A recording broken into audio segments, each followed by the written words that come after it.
The group text came through while I was in the middle of showing a property to potential buyers. My phone kept buzzing, each notification making my stomach sink deeper. I excused myself, stepped into the hallway, and there it was. Laura's message to the entire family. Since Monica clearly values money over family, I guess we should all know what kind of person she really is. 3 years of supporting River and me through hard times, and now she wants to act like we're taking advantage? Maybe if she wasn't so busy buying up half the city, she'd remember what family means. My name is Monica, and I'm the horrible sister who finally said no to funding my brother's luxury cruise. I'm so sorry, I told my clients, maintaining my professional smile. Family emergency. Shall we continue the tour? The irony wasn't lost on me. Here I was, showing one of my investment properties while my younger brother and his wife lived rent-free in another. 3 years of temporary help had somehow morphed into permanent entitlement. My phone buzzed again. This time it was River. Real nice, sis. Laura's crying. Hope you're happy. I switched my phone to silent and finished the showing. By the time I got to my car, there were 16 messages in the family group chat. Most of them were from Laura, painting me as some sort of heartless real estate tycoon who'd rather see them homeless than spare a few $1,000s for their anniversary cruise. The cruise. That's what finally broke me. Laura had cornered me at Sunday dinner last week, wedding photos pulled up on her phone. Look how young we were, she'd said, sliding closer on Mom's floral couch. Can you believe it's been 5 years? We were thinking of doing something special. I knew where this was going. I'd heard this tone before, when they needed help with car payments, when their AC broke, when River lost his job at the startup. 7-day Caribbean cruise, she'd continued, showing me the booking page. River's too proud to ask, but I thought maybe his successful big sister. No, I'd said, surprising even myself with how firm it came out.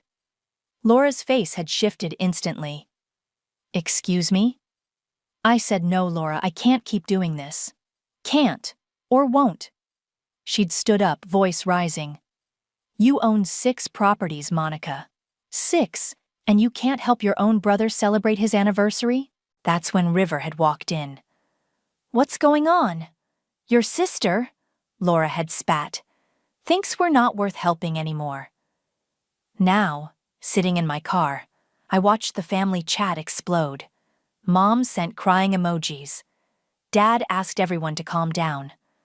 Cousin Paige, who'd never liked me much anyway, suggested I was showing my true colors. My phone rang. It was River. Hey, sis, he said, using that tone he'd perfected since we were kids, the one that made me feel like I was somehow always wrong. Look, I know Laura can be intense, but she's just hurt. We thought you'd be happy to help us celebrate. River, I said, keeping my voice steady. You haven't paid rent in 3 years. You haven't even tried to find a better job. I've covered your car insurance, your medical bills. Because that's what family does, he cut in. You think I like asking my big sister for help? You think it doesn't kill my pride every time? But you're the one with all the success, Monica. The least you could do is share it. I closed my eyes, remembering the property I'd just shown, how hard I'd worked for it, the risks I'd taken, the sleepless nights wondering if I'd made the right investments. The least I could do, I repeated slowly, was give you a place to live when you needed it. And I did. But I'm done being your ATM. Wow, River laughed, but there was no humor in it. Just wow. You know what? Laura's right about you. You've changed. Yes, I said, surprising myself again. I have. I hung up as another group text came through. This one was from Laura, CCing every relative we had. Since Monica's so concerned about money, maybe everyone should know how she really made her fortune. Anyone want to hear about the deals she made during COVID? Or should I start with the tenants she kicked out? My hands shook as I read it. Every word was a lie, but Laura knew exactly what she was doing. She was making sure that saying no would cost me dearly. I took a deep breath and dialed a number. Eduardo? It's Monica. Remember when you said I should consider legal action? I'm ready to talk about that eviction notice now. I tried calling Mom 3 times before she finally picked up. Her voice was thick with tears. "How could you do this to your brother?" she asked before I could even say hello. "Mom, please listen. He's family, Monica, your only brother. What happens when he and Laura end up homeless?" I pinched the bridge of my nose. "They won't be homeless. They both have jobs. They can afford an apartment like everyone else." "But they won't have you," she sniffled. "They won't have family." After hanging up, I drove to the house they'd been living in. My house. The one I'd bought as an investment property before River lost his tech job, and Laura convinced me they just needed a few months to get back on their feet. I pulled into the driveway and froze. There was a brand new Tesla parked in my garage. "What the hell?" I muttered, getting out of my car.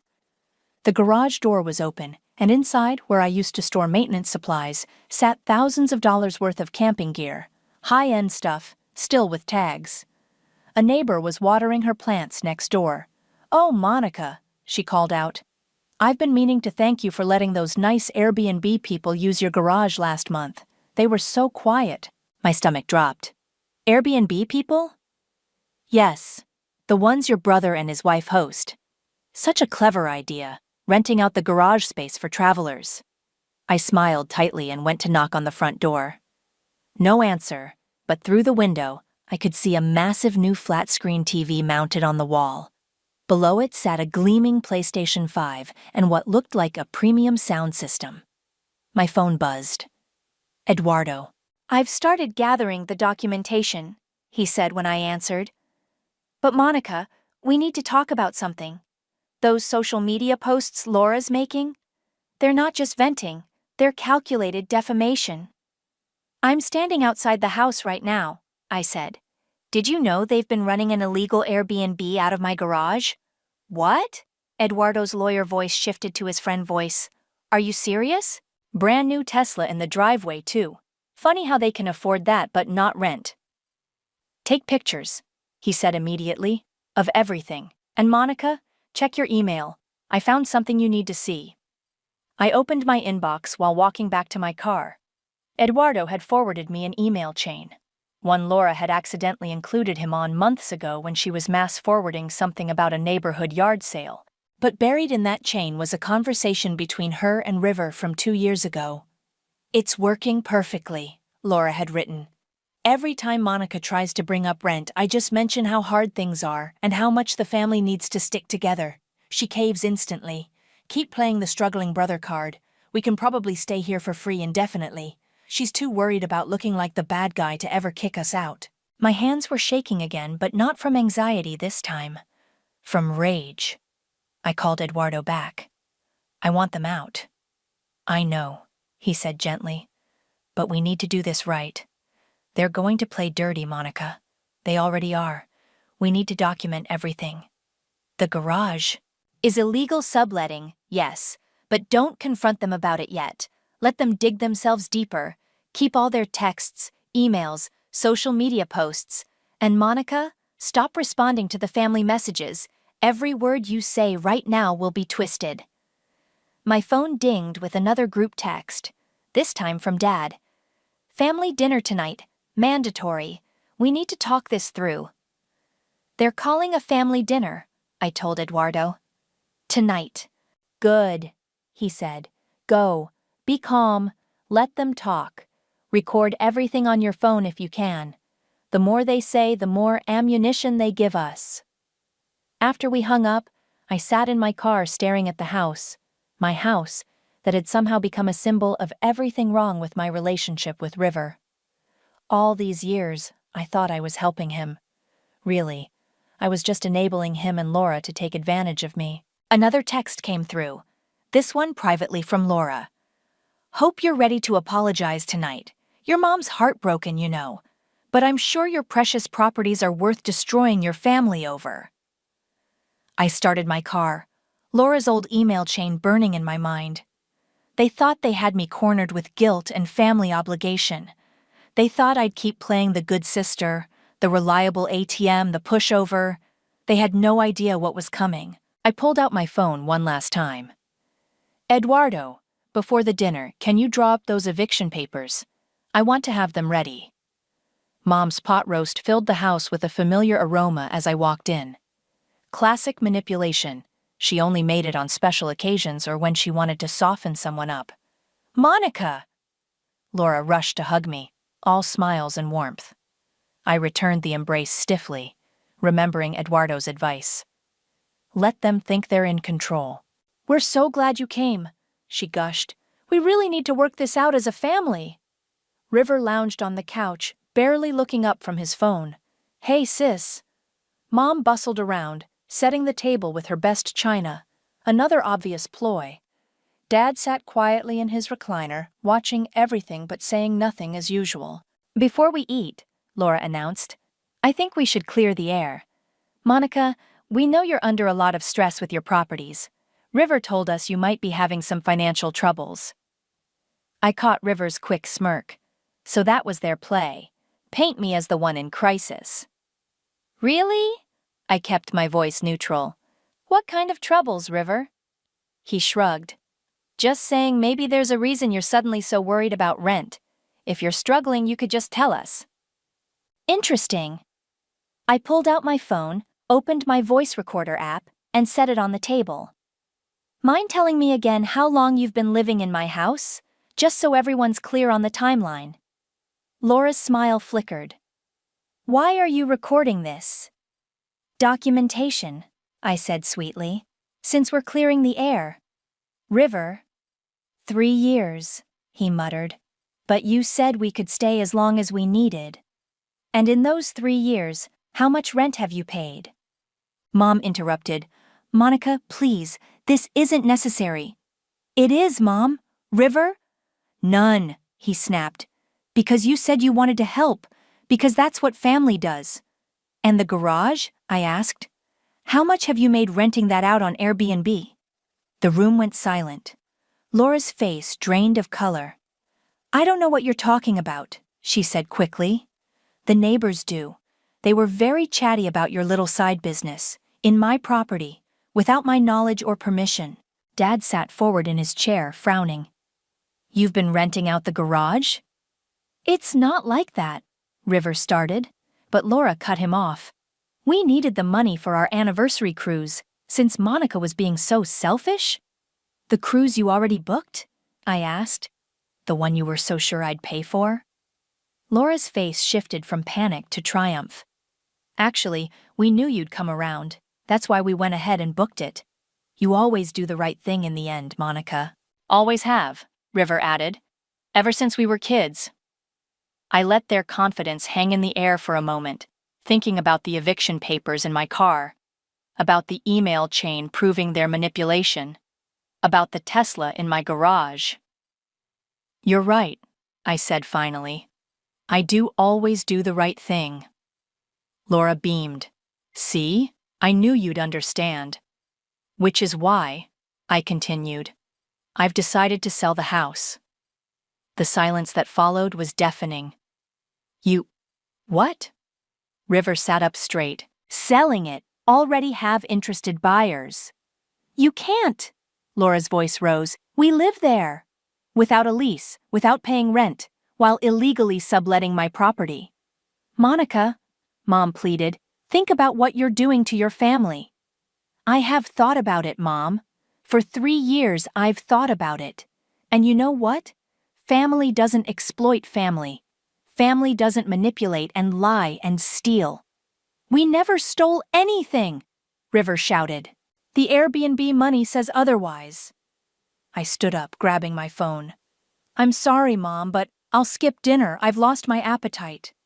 If you do this, Laura called after me, everyone will know what kind of person you really are. I turned at the door.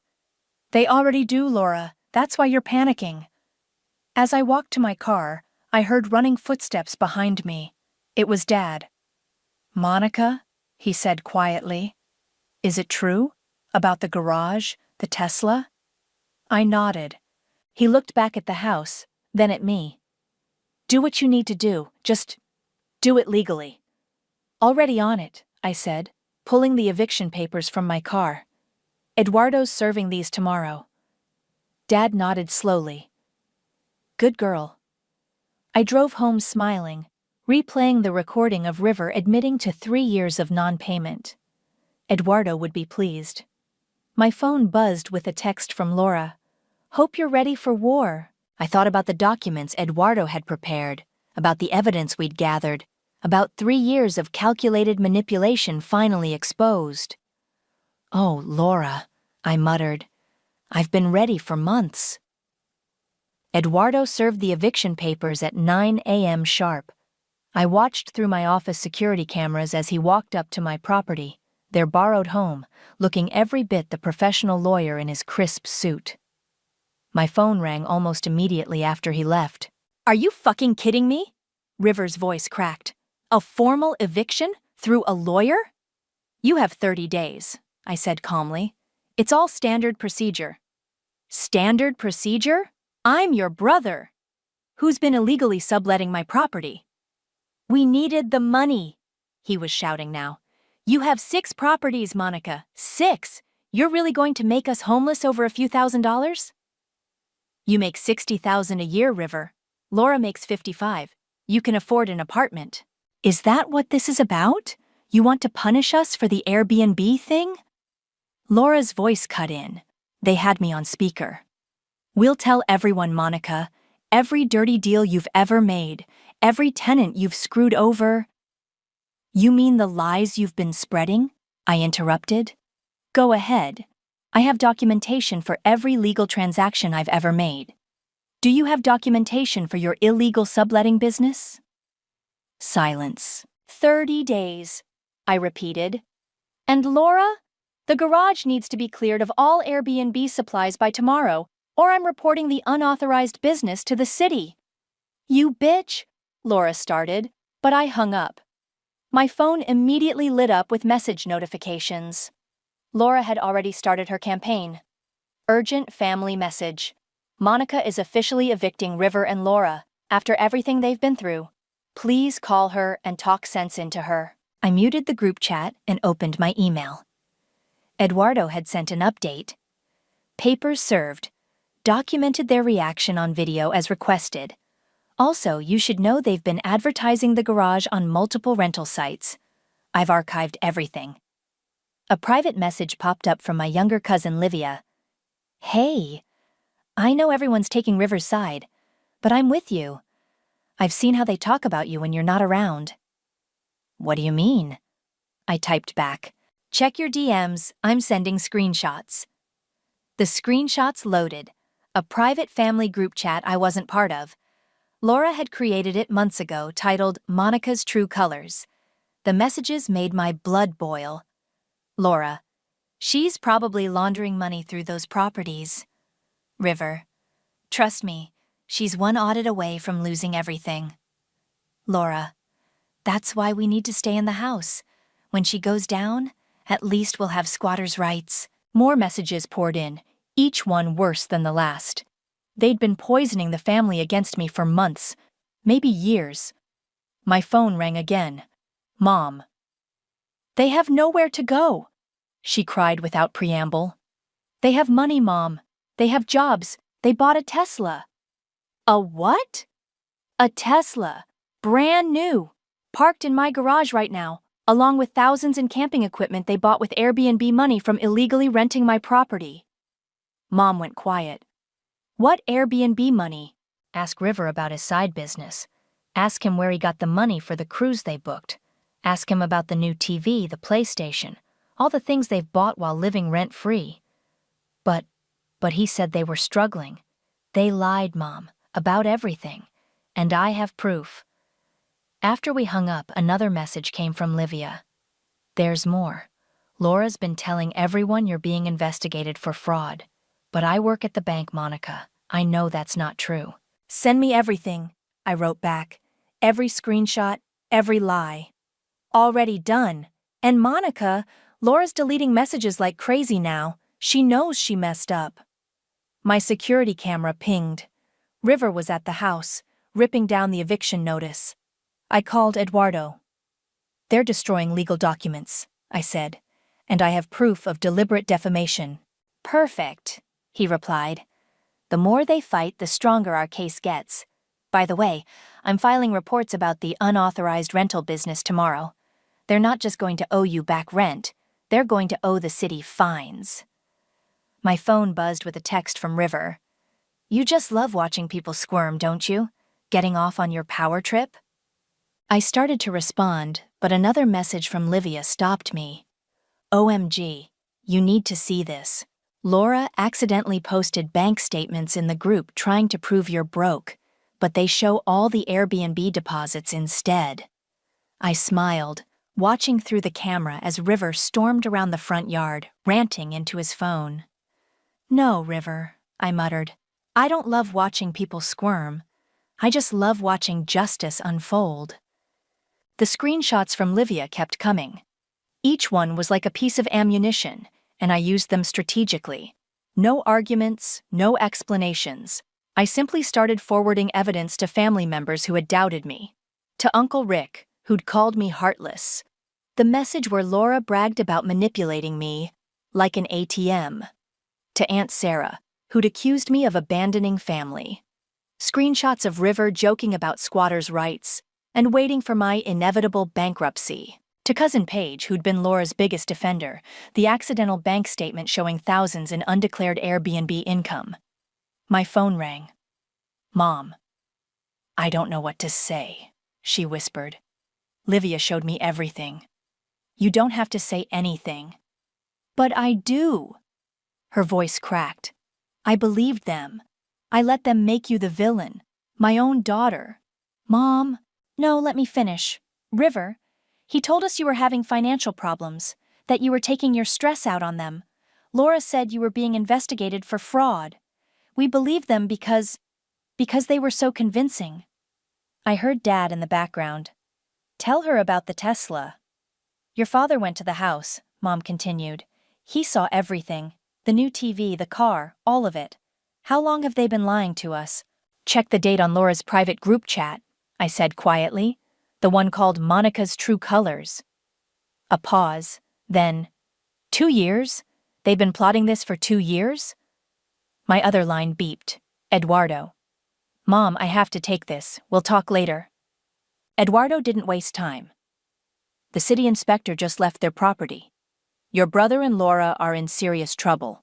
Operating an unlicensed rental business, improper waste disposal from the Airbnb guests, unauthorized modifications to the garage. How bad? Thousands in fines, and here's the best part. They listed your address as their business address on multiple platforms. All violations go to the property owner. Meaning me. Meaning you can sue them for damages on top of the eviction. My security camera pinged again. Laura was at the house, frantically removing camping gear from the garage. They're cleaning out the evidence, I said. Too late. I have screenshots of every listing, every review, every transaction. They can't hide this anymore. Another call beeped in. Paige. Eduardo, I need to take this. Paige didn't even say hello. I am so sorry. I just saw the messages Laura posted about your shady dealings. I was stupid enough to believe her, and I might have repeated some of those things to people at work. You what? I work in real estate too, Monica. I thought people should know the truth about you. God, I was such an idiot. Tell me how to fix this. I thought about all the times Paige had sided with Laura, all the potential clients I might have lost because of her gossip. Write it down, I said finally. Everything you repeated, everything Laura told you. Send it to Eduardo with a formal statement admitting it was all based on lies. He'll know what to do with it. Already writing it, she said. And Monica, Laura's losing it. She's trying to delete everything, but people have screenshots. Everyone's seeing who she really is. After hanging up, I watched through the camera as Laura frantically packed the Tesla with their illegal rental supplies. River stood in the driveway, screaming into his phone. My phone buzzed with his message. Happy now? You've turned the whole family against us. I forwarded him the screenshot of his own words. When Monica goes down, at least we'll have squatters' rights. That was a joke, he texted back immediately. The Tesla wasn't a joke. The Airbnb wasn't a joke. The cruise you booked wasn't a joke. We're family. No, River. We were your ATM. There's a difference. Laura started posting again in the family group. Monica's trying to destroy us. She's twisting everything. But this time, something different happened. The family fought back. Livia. We can all see the screenshots, Laura. Paige. Stop lying. It's over. Uncle Rick. You took advantage of her for years. Dad. Get out of my daughter's house. My phone rang one last time. Eduardo. Monica? The city inspector found something else. They've been dumping Airbnb garbage in your neighbors' bins. 3 neighbors filed complaints. We can add that to the lawsuit. I watched through the camera as Laura slumped against the Tesla, crying theatrical tears while River paced and raged. No, I said. No lawsuit. Just the eviction. Let the city handle their fines. You sure? I thought about Mom's broken voice, about Dad's quiet support, about Livia's loyalty and Paige's remorse. I'm sure. They've lost something worth more than money. What's that? Their audience? I said, watching the family group chat fill with messages of support. For me. No one's buying their show anymore. The city inspector's bright orange notice looked almost cheerful against my garage door. Unauthorized business operation. Cease and desist. I stood in the driveway taking pictures for Eduardo's files when a neighbor walked over. Finally, she said, nodding at the notice. Those Airbnb people kept using our trash bins, left them overflowing every weekend. I'm so sorry about that, I started, but she waved me off. Not your fault. Your brother and his wife, they told everyone you knew all about it, said you were partnering with them on some innovative home-sharing project. She rolled her eyes. Load of nonsense. My phone buzzed. Laura had tagged me in a Facebook post. Since my heartless sister-in-law is determined to destroy our lives, maybe everyone should know about the illegal eviction she's attempting. Lawyers will be contacted. Eduardo called almost immediately.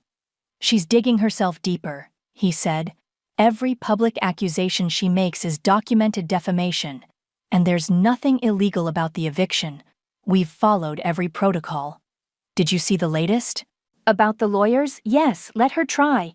The city inspector's report alone would sink any case they bring. A car screeched into the driveway, River's Tesla. Laura jumped out, phone in hand, already recording. Look, everyone, she shouted at her phone. Here's Monica, harassing us again, coming to our home to intimidate us. Your home? I kept my voice calm. Show them the property deed, Laura. Show them who owns this house. You're just jealous. She was getting louder, playing to her imaginary audience. Jealous that we're successful, that we're happy. Successful? I pulled out my own phone.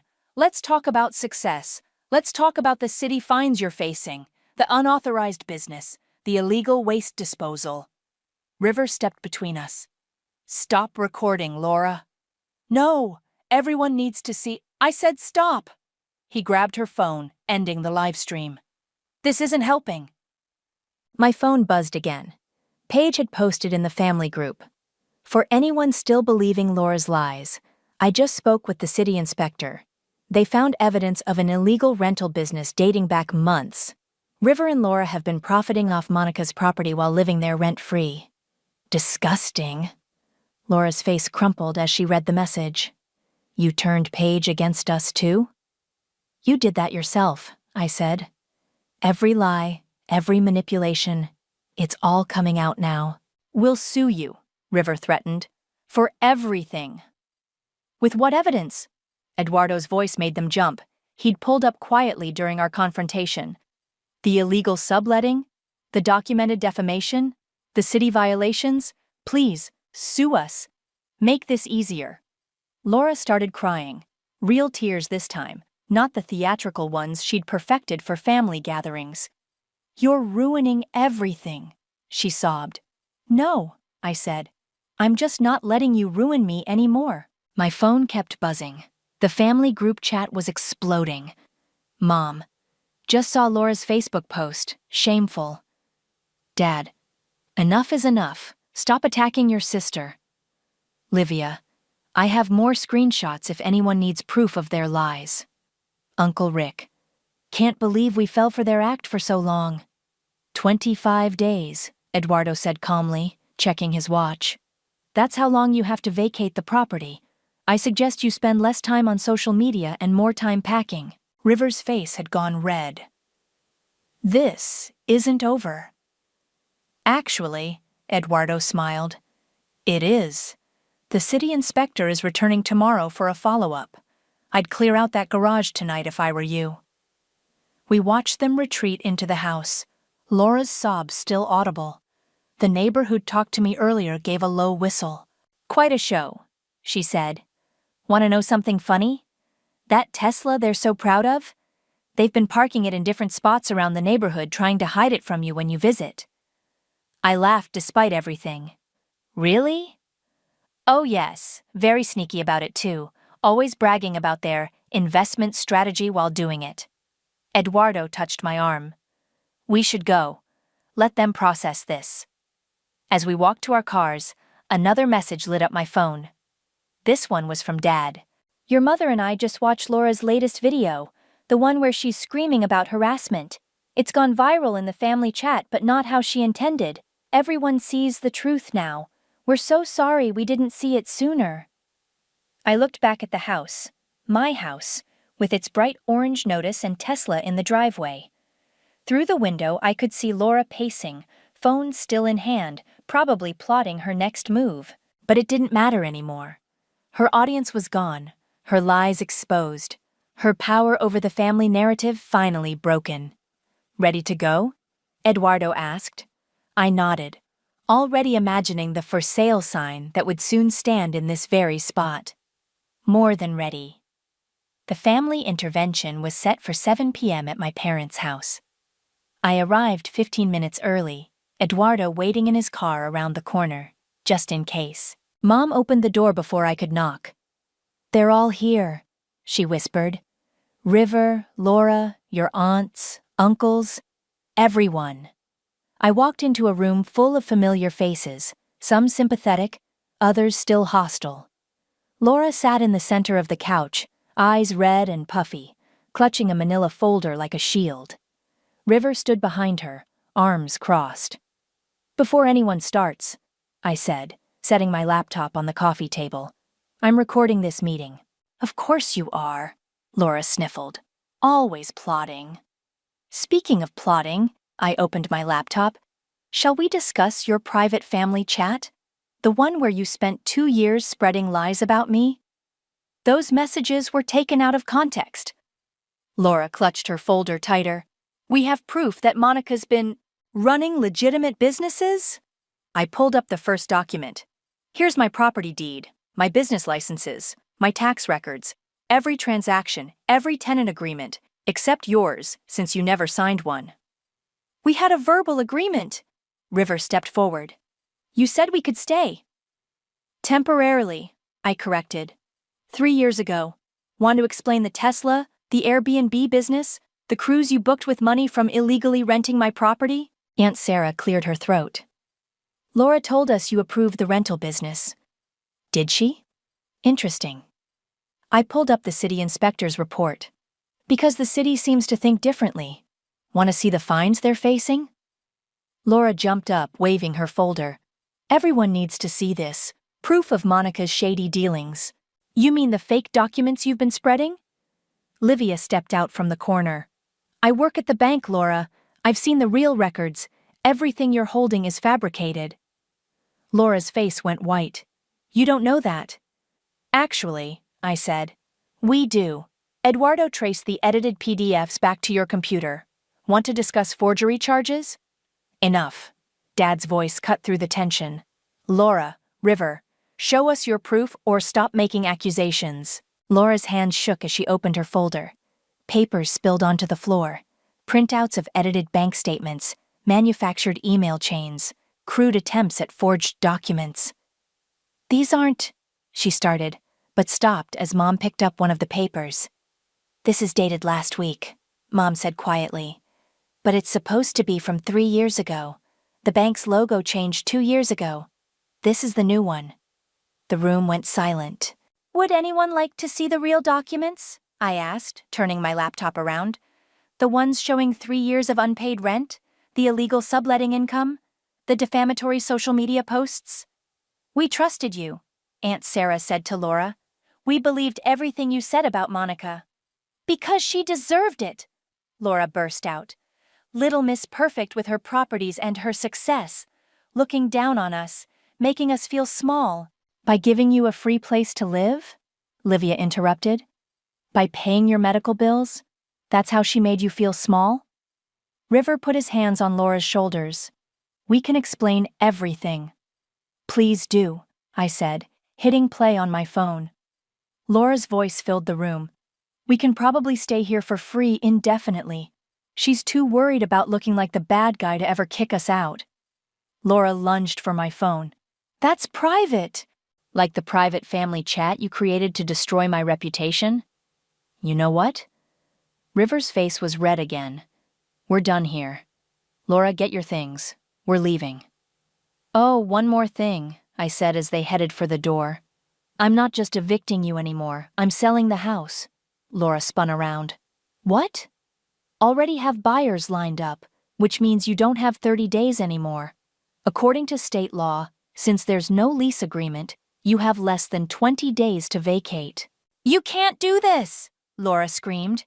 "We'll sue! We'll—" "Please do," Eduardo said, walking in from where he'd been listening. "I'd love to present all this evidence in court." Laura collapsed into tears, real ones this time. River tried to help her up, but she pushed him away. "I hate you," she sobbed at me. "I hate you for ruining everything." "No, Laura," Mom said, standing up. "You did this. You and River. Now get out of my house." We watched them leave, Laura still crying. River silent for once. The rest of the family sat in stunned silence. "I have copies of everything," I said quietly. "Every lie, every scheme, every manipulation. If anyone wants to see the truth, it's all here." One by one they came to look. One by one they understood. And one by one they apologized. Dad was the last to speak. "Sell that house, Monica. Sell it and don't look back." I nodded, closing my laptop as Eduardo gathered the scattered papers, evidence of 3 years of deception finally exposed to the light. "Already working on it." The sold sign went up on a Tuesday. I watched from my car as the young couple who bought the house took their first pictures in front of it, their excitement palpable even from a distance. My phone buzzed. A text from the realtor. "River and Laura finally cleared out yesterday, left some damage but nothing we can't fix before closing." Another message popped up, this one from Livia. "Did you see Laura's latest Facebook post? She's playing victim again, but no one's buying it anymore." I didn't need to check. The family group chat, the real one, not Laura's secret hate forum, had been surprisingly peaceful lately.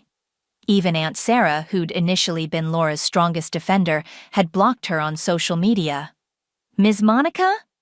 The young woman from the couple waved me over. "We just wanted to thank you again. This is our first home and we're so excited." I got out of my car, smiling.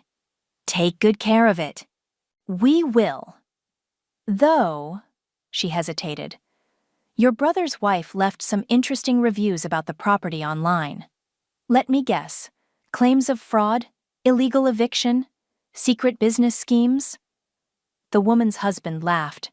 "Something like that. But our lawyer found the city reports about their unauthorized rental business. Pretty ironic." My phone rang. "Eduardo, the investment paperwork is ready," he said when I answered. "That women's startup fund you wanted to support? They're thrilled to have you as a backer." I looked at the young couple, still taking pictures of their new home. "Use the full amount from the house sale. It's time that money did some real good." A car slowed down across the street, River's Tesla. I could see Laura in the passenger seat staring at the sold sign. For a moment, our eyes met. She raised her phone like a weapon, probably ready to record another rant about my cruelty. But then River drove away. "Everything okay?" the young woman asked. "Perfect," I said. "The house is all yours." Back in my car, I found a handwritten letter tucked under my windshield wiper. Dad's handwriting. Dear Monica, I watched you grow up always taking care of others, always being the responsible one, the generous one, the one we could count on. I watched you build your success brick by brick while your brother waited for handouts. I stayed quiet too long. I let them take advantage of your kindness because it was easier than confronting the truth. That River never learned to stand on his own because we never made him.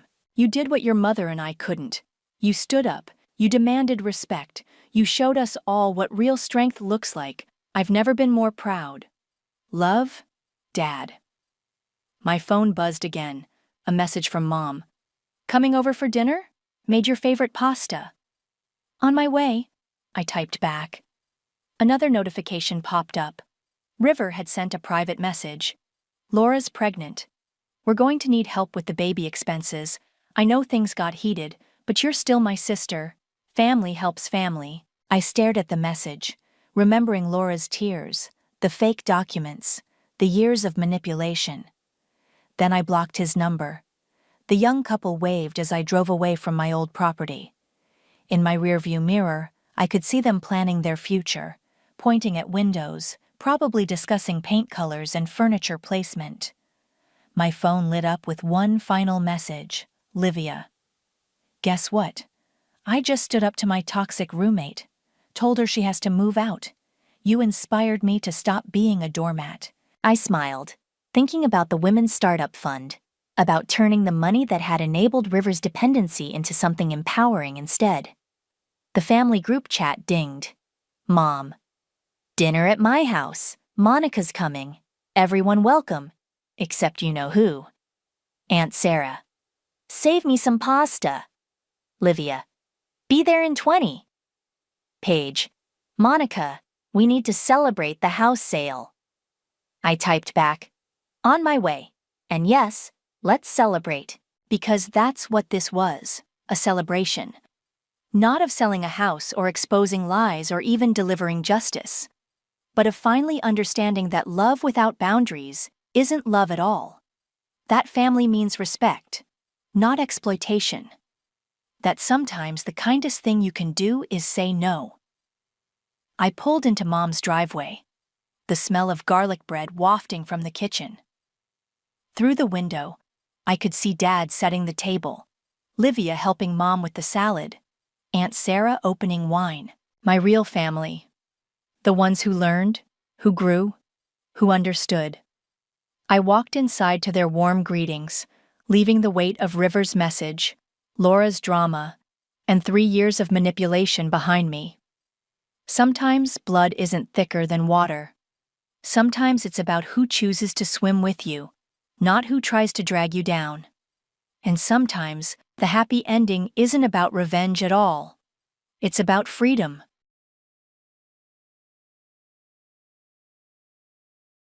I never thought I'd end up working at Sterling Corp, one of the biggest tech companies in Seattle. Growing up in a small town in Idaho, raised by a single mom who worked 2 jobs, corporate life seemed like a distant dream. But here I was, Sarah Collins, 26 years old, sitting at my desk on the 47th floor of Sterling Tower. Well, technically, it was a cubicle, a very small cubicle. Collins, where's the Johnson report? I flinched at the sharp voice of Diana Pierce, my immediate supervisor and personal tormentor for the past year. She stood at my cubicle entrance, designer heels tapping impatiently, perfect blonde hair swept into a severe bun. I sent it 10 minutes ago, Ms. Pierce. I replied, pulling up my sent emails. Should be in your inbox. Diana's perfectly penciled eyebrows drew together. I don't see it. Send it again. And fix those margins this time. They're atrocious. The margins were exactly as she'd specified in her last 3 memos about proper document formatting. But I knew better than to argue. Right away, Ms. Pierce. As she clicked away, I heard the whispers from nearby cubicles. Everyone knew Diana had it out for me, but no one knew why. Maybe it was my Target clearance rack clothes among their designer suits. Maybe it was my state school degree among their Ivy League credentials. Or maybe some people just needed someone to look down on to feel better about themselves. Don't let her get to you, whispered Maria from the next cubicle. She was one of the few friends I'd made here, a fellow outsider in the corporate jungle. She's just mad because Roberts praised your presentation in the morning meeting. I managed a small smile, but my hands were shaking as I resent the report. One wrong move, one tiny mistake, and Diana would have the excuse she needed to fire me. I couldn't lose this job. Not with Mom's medical bills piling up back home. The next few hours passed in a blur of spreadsheets and passive-aggressive emails from Diana. By 6 p.m., the office was nearly empty, but I was still at my desk, triple-checking a presentation for tomorrow's client meeting. Still here, Collins? No plans for Friday night? Diana's mocking voice made me jump. She stood there with her designer bag, clearly headed out. Just finishing up the Wilson presentation, I replied, trying to keep my voice steady. She examined her manicure. Don't forget about tomorrow's office party. Attendance is mandatory. Try to wear something appropriate this time. My cheeks burned remembering last month's team lunch where she loudly commented on my discount store fashion sense in front of everyone. After she left, I slumped in my chair, fighting back tears. The office party. Another chance for Diana to remind everyone that I didn't belong in her world. Rough day? The gentle voice startled me. A young woman stood by my cubicle, someone I'd never seen before. She looked about my age, with warm brown eyes and a friendly smile. Her clothes were simple, jeans, a sweater, and comfortable flats, making her stand out among Sterling Corp's usual power suits. I'm Emma, she said, perching casually on the edge of my desk. Just started in marketing today. Sarah Collins, I managed, quickly wiping my eyes. Welcome to Sterling Corp. Thanks, she glanced at my computer screen. The Wilson presentation. I nodded miserably. My boss wants it perfect for Monday's meeting. Ah, Diana Pierce. Emma's eyes twinkled. I heard about her. Quite the reputation. That's one way to put it. I found myself relaxing despite everything. There was something about Emma that made her easy to talk to. Hey, want to grab coffee? I know a great little place around the corner. You look like you could use a break. I hesitated, looking at my screen. The presentation will still be there in an hour, Emma said gently. Come on. My treat. Something in her voice made me nod. Grabbing my coat, I followed her to a cozy cafe I'd walked past 100 times but never entered. Over steaming lattes, Emma proved to be an excellent listener. Before I knew it, I was telling her everything about growing up poor, about Mom's illness, about landing this job and Diana's constant harassment. Why don't you report her? Emma asked, stirring her coffee thoughtfully. I laughed bitterly. To who? She's untouchable. Her father plays golf with half the board members. Besides, I need this job. Emma's eyes narrowed slightly. No one's untouchable, Sarah. Trust me on that. There was something in her tone that made me look at her more closely, but she quickly changed the subject, asking about my work in the marketing department. By the time we left the cafe, I felt lighter somehow. Emma had that effect, making problems seem more manageable just by listening. See you at the party tomorrow? She asked as we parted ways. I grimaced.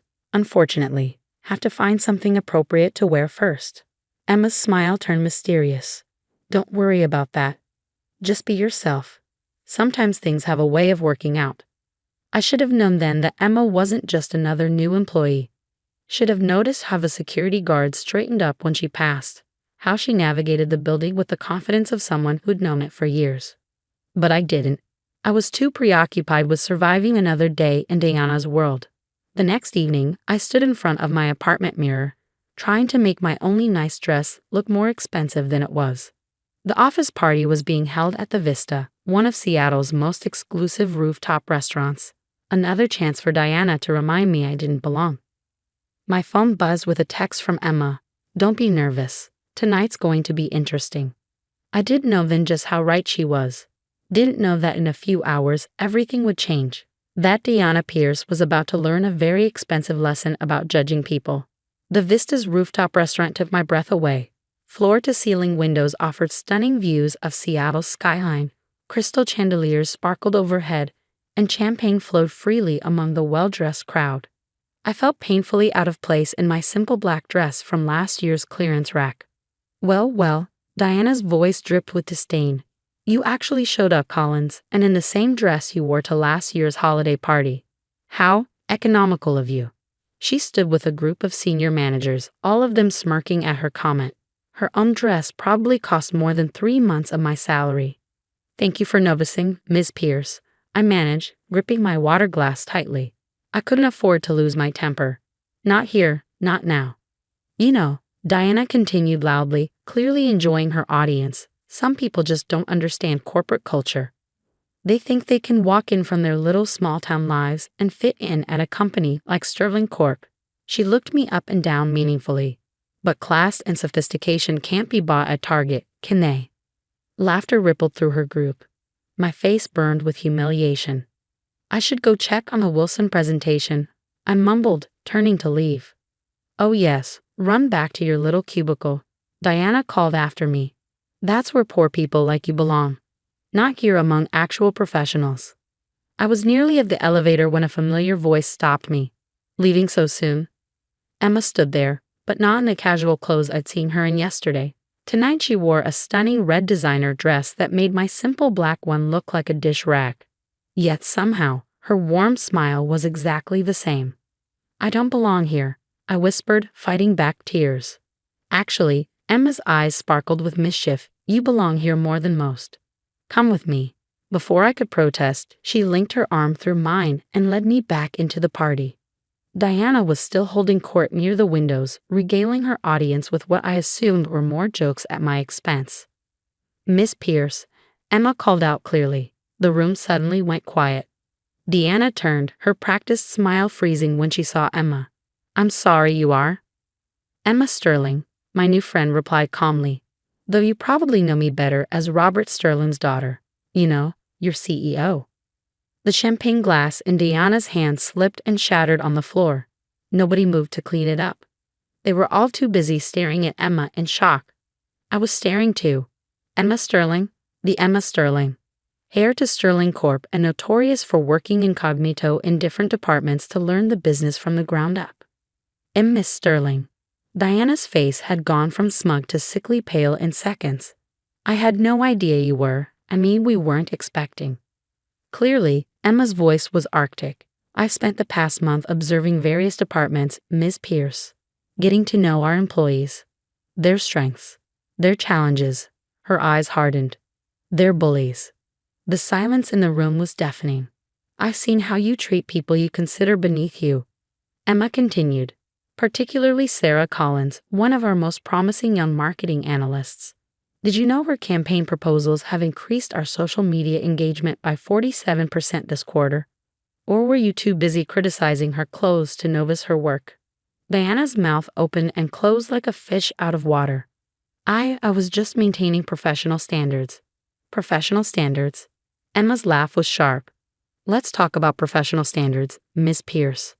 Like using company resources to plan your personal vacation, or taking credit for your subordinate's work, or the fact that your father's golf buddies on the board can't protect you anymore because they all retired last month. The color drained from Diana's face completely. Your services at Sterling Corp are no longer required, Emma stated flatly. Security will escort you to clear out your desk. Your replacement starts Monday. She paused, then added with a hint of satisfaction. I believe you know her. Sarah Collins. My head spun. What was happening? You can't do this. Diana sputtered. My father. Your father already agreed to your termination when I showed him the evidence. Emma cut in. He was quite embarrassed, actually. Now I believe security is waiting. 2 security guards materialized as if by magic. Diana looked around wildly, but her former sycophants were suddenly very interested in their shoes. As she was led away, Emma turned to address the stunned crowd. Sterling Corp's success was built on innovation, integrity, and treating people with respect. Anyone who can't embrace those values should follow Ms. Pierce's example and leave. Now, the room quickly emptied, leaving just Emma and me. You planned this? I managed finally. Emma grinned. I've been working undercover in different departments for 6 months, evaluating our corporate culture. Diana Pierce wasn't the only toxic manager we found, but she was by far the worst. She squeezed my hand. Your promotion is real, by the way. Your work caught my eye weeks ago, before I even met you. But why? I gestured helplessly at everything. Because talent and hard work matter more than designer labels, Emma said firmly. Because I grew up watching people like Diana Pierce make life miserable for people like you. Because Sterling Corp needs leaders who lift others up, not tear them down. Tears spilled down my cheeks. Thank you, I whispered. Don't thank me yet, Emma laughed. Wait until you see your new office and your new salary. She linked her arm through mine again. Come on, let's get out of here. That little cafe is still open, and I think this calls for celebration lattes. As we left the vista, I couldn't help but smile at the irony. Diana had been right about one thing. I didn't belong in her world of petty bullying and social climbing. I belonged in something better. 3 months later, my marketing team's latest campaign won an industry award. I accepted it wearing a Target dress, standing next to Emma in her designer gown. We both smiled for the cameras, ignoring the whispers about my inappropriate attire. Because we knew something the whispers didn't. Success isn't about where your clothes come from or who your parents know. It's about what you bring to the table. As for Diana, last I heard, she was working at a small firm in Tacoma. Apparently, her father's golf connections weren't as useful as they used to be. Emma and I still meet at that little cafe every week, planning Sterling Corp's future over lattes. She's still the same person who sat on my desk that Friday evening, kind, genuine, and completely unimpressed by designer labels. And me? I still shop at Target, but now I do it from my corner office on the 50th floor. Sometimes life has a way of putting bullies in their place. Sometimes all it takes is one person willing to stand up and say enough.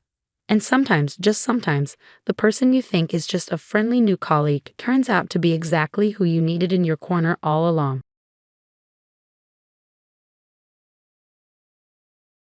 Life has a funny way of revealing the truth about people, especially when there's money involved.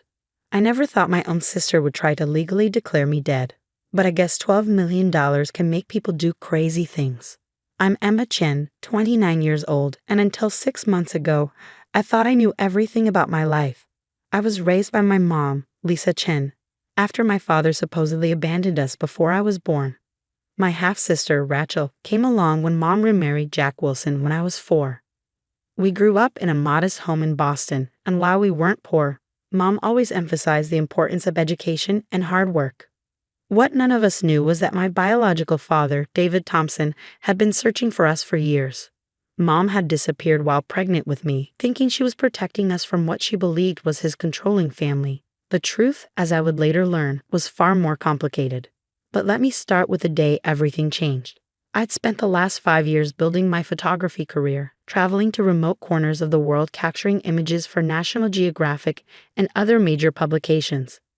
My latest assignment took me to the Himalayan mountains, documenting traditional villages that were adapting to climate change. It was challenging work, no reliable phone service, spotty internet at best, and days of hiking between locations. Rachel had always been jealous of my glamorous career, though she never understood the countless nights I spent sleeping on frozen ground or the years of unpaid internships it took to get here. She chose a different path, working as a real estate agent and marrying Tom, a struggling day trader with expensive tastes. The last time I spoke to Mom was 3 months into my assignment. She sounded strange on our satellite phone call, emotional but trying to hide it.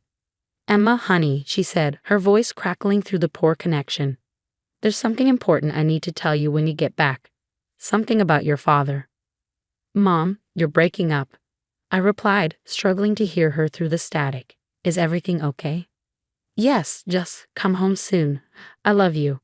Those were her last words to me. 2 weeks later, while I was in a remote village with no communication, Mom had a sudden heart attack. By the time I made it back to civilization and checked my messages, she had been gone for 10 days. I immediately began the long journey home, but travel from remote Nepal isn't simple. Delayed flights, missed connections, and monsoon weather stretched my return into a 3-week ordeal. What I didn't know was that Rachel had already set her plan in motion. You see, 6 months before Mom's death, she'd received a letter from a prestigious law firm. My biological father, David Thompson, had finally tracked us down. He was a federal judge now and had never stopped looking for us. More importantly, he'd recently been diagnosed with terminal cancer and wanted to make things right. He'd set up a trust fund for me, $12 million, plus properties in 3 states. Mom had been processing this information, trying to figure out how to tell me the truth about my father when she passed away. Rachel found the letter while going through Mom's papers. And that's when she saw her opportunity. While I was desperately trying to get home, Rachel was convincing everyone that I had died in a hiking accident in Nepal. She used her real estate connections to create false documentation, took advantage of the language barrier and poor communication with local authorities, and even held a memorial service with an empty casket. My poor sister, she'd sobbed to the mourners. At least she died doing what she loved. By the time I finally made it back to Boston, Rachel had already filed papers to claim the inheritance as my only surviving sibling. She even moved into one of the properties left in the trust. I'll never forget the moment I walked into my childhood home. Rachel was sitting in the living room with Tom, surrounded by papers from the law firm, when I opened the door with my key. The color drained from her face as if she'd seen a ghost, which in her mind she had. Emma, she stammered, dropping her coffee mug. It shattered on the hardwood floor Mom had been so proud of. You're supposed to be dead. I finished for her, setting down my weathered backpack. Funny thing about that, I'm very much alive. Tom bolted from the room, nearly tripping over his own feet. Rachel's shock quickly turned to calculation. I could practically see the gears turning in her head as she tried to figure out how to spin this. Emma, thank God. She jumped up, arms open for a hug I didn't return. We thought. There was a report from Naples. We were devastated. I've been trying to handle all the legal matters for you, to protect your interests. Really? I pulled out my phone, showing her the emails I discovered on Mom's computer. Is that why you told the law firm I died in a climbing accident? Why you've been trying to claim my inheritance? I can explain, she sputtered. It's not what you think. But I wasn't interested in her explanations. I'd spent the flight home doing my research, making calls, and uncovering every detail of her scheme. What I discovered wasn't just fraud, it was a calculated plan that had started even before Mom's death. What Rachel didn't know, what none of us had known, was that I wasn't the only one who had inherited my biological father's methodical nature and attention to detail, and I was about to show my dear sister exactly what that meant. Pack your bags, I said calmly, pulling out a formal-looking document. You have 24 hours to vacate this property, and Rachel? Don't bother trying to run. The FBI is already investigating the false death reports you filed. She lunged for the document in my hand, but I stepped back. You can't prove anything. It was a misunderstanding. I was trying to protect our family's interests. I smiled, thinking of the meeting I had scheduled for the next morning. Actually, I can prove everything. And you're about to learn exactly who you've been trying to steal from. What happened next would shake our family to its core, expose decades of secrets, and lead to a courtroom confrontation that nobody saw coming. But that's where the real story begins. The next morning, I walked into the federal courthouse in downtown Boston, my heart pounding but my steps steady. Rachel had spent the night calling everyone she knew, trying to find a lawyer willing to defend her misunderstanding. She'd even tried convincing our stepdad, Jack, to reason with me. Emma, please, he'd begged over the phone.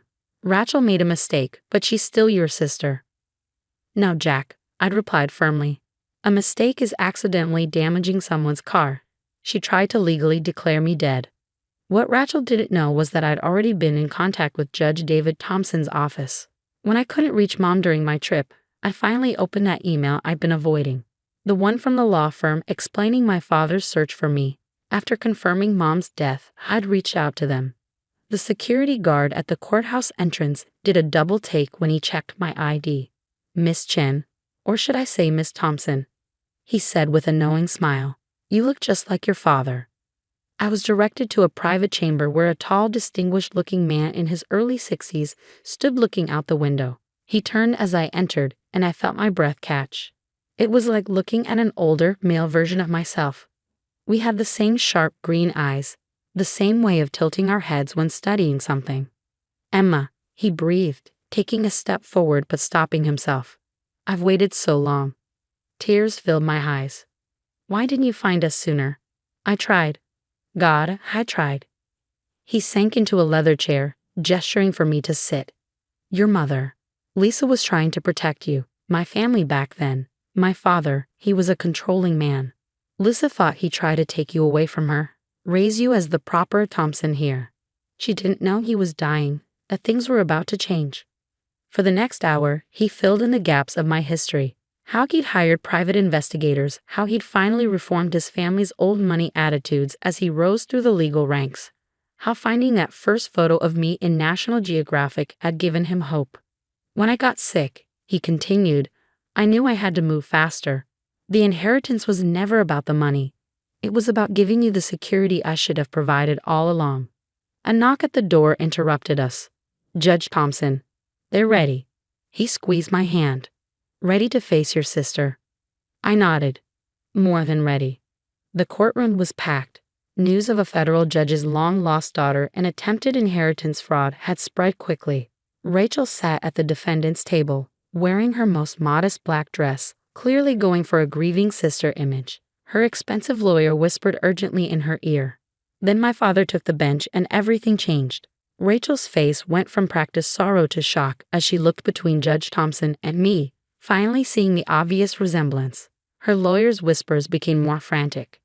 This emergency hearing will address the fraudulent death declaration of Emma Chen, also known as Emma Thompson, and the attempted theft of her inheritance through false documentation. My father began, his voice carrying the weight of decades on the bench. Rachel's lawyer stood. Your Honor, we request you recuse yourself due to obvious conflict of interest. Already arranged, my father replied calmly. Judge Martinez will be here momentarily to proceed. I simply wanted to be present for this opening statement. He turned to Rachel, who seemed to shrink under his gaze. Ms. Wilson, when you attempted to have your sister declared dead, did you ever wonder why a federal judge would leave such a substantial inheritance to a photographer he never met? Rachel's carefully constructed facade cracked. I didn't. No, you didn't think, he continued. You saw an opportunity and took it, never questioning why I would track down your sister after 29 years. Never wondering why we have the same eyes, the same expressions. Never considering that I tried to steal from her. You were attempting to defraud a federal judge's daughter. The courtroom erupted in whispers. Rachel's lawyer looked like he wanted to disappear. Judge Martinez arrived and the real proceedings began. The evidence was overwhelming. Rachel had forged documents, bribed officials in Nepal, and even created fake death certificates. She'd planned it all while Mom was still alive, waiting for an opportunity. But the biggest shock came when Tom, Rachel's husband, took the stand.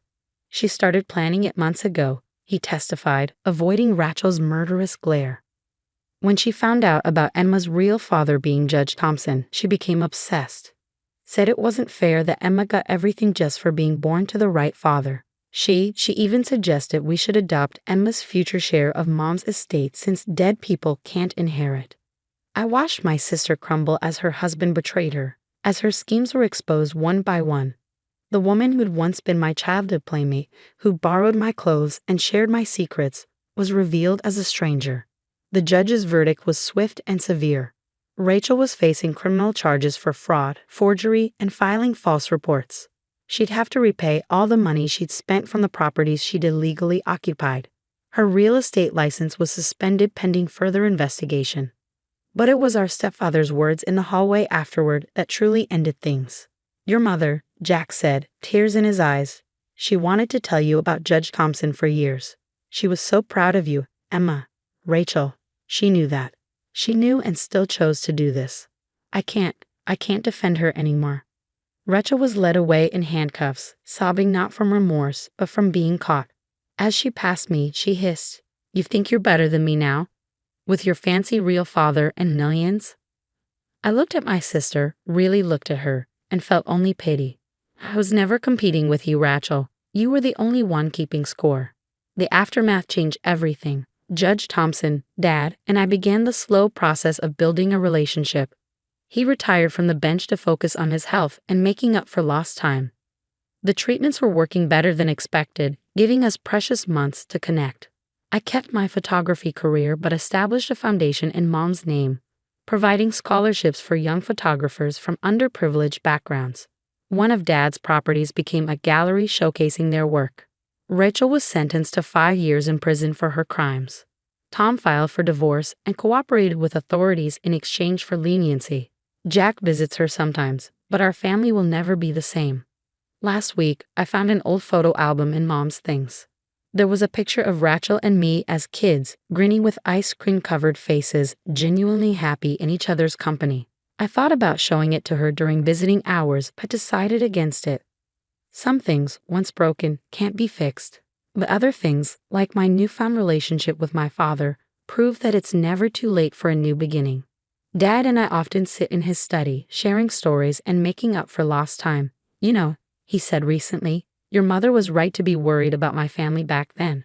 But she was wrong about one thing. Running away didn't prevent you from becoming a Thompson. You've got our spirit, our sense of justice. I smiled, thinking of the long road that led us here. Maybe sometimes you have to lose everything to find out who you really are. And who am I? I'm Emma Chin Thompson, daughter of a mother who protected me and a father who never stopped searching. I'm a photographer who captures truth through my lens and a woman who learned that real family isn't about blood or money, it's about choice. As for Rachel, I heard she's writing a memoir in prison about family betrayal. I wish her well, but some stories don't need to be rewritten. Sometimes the truth is enough.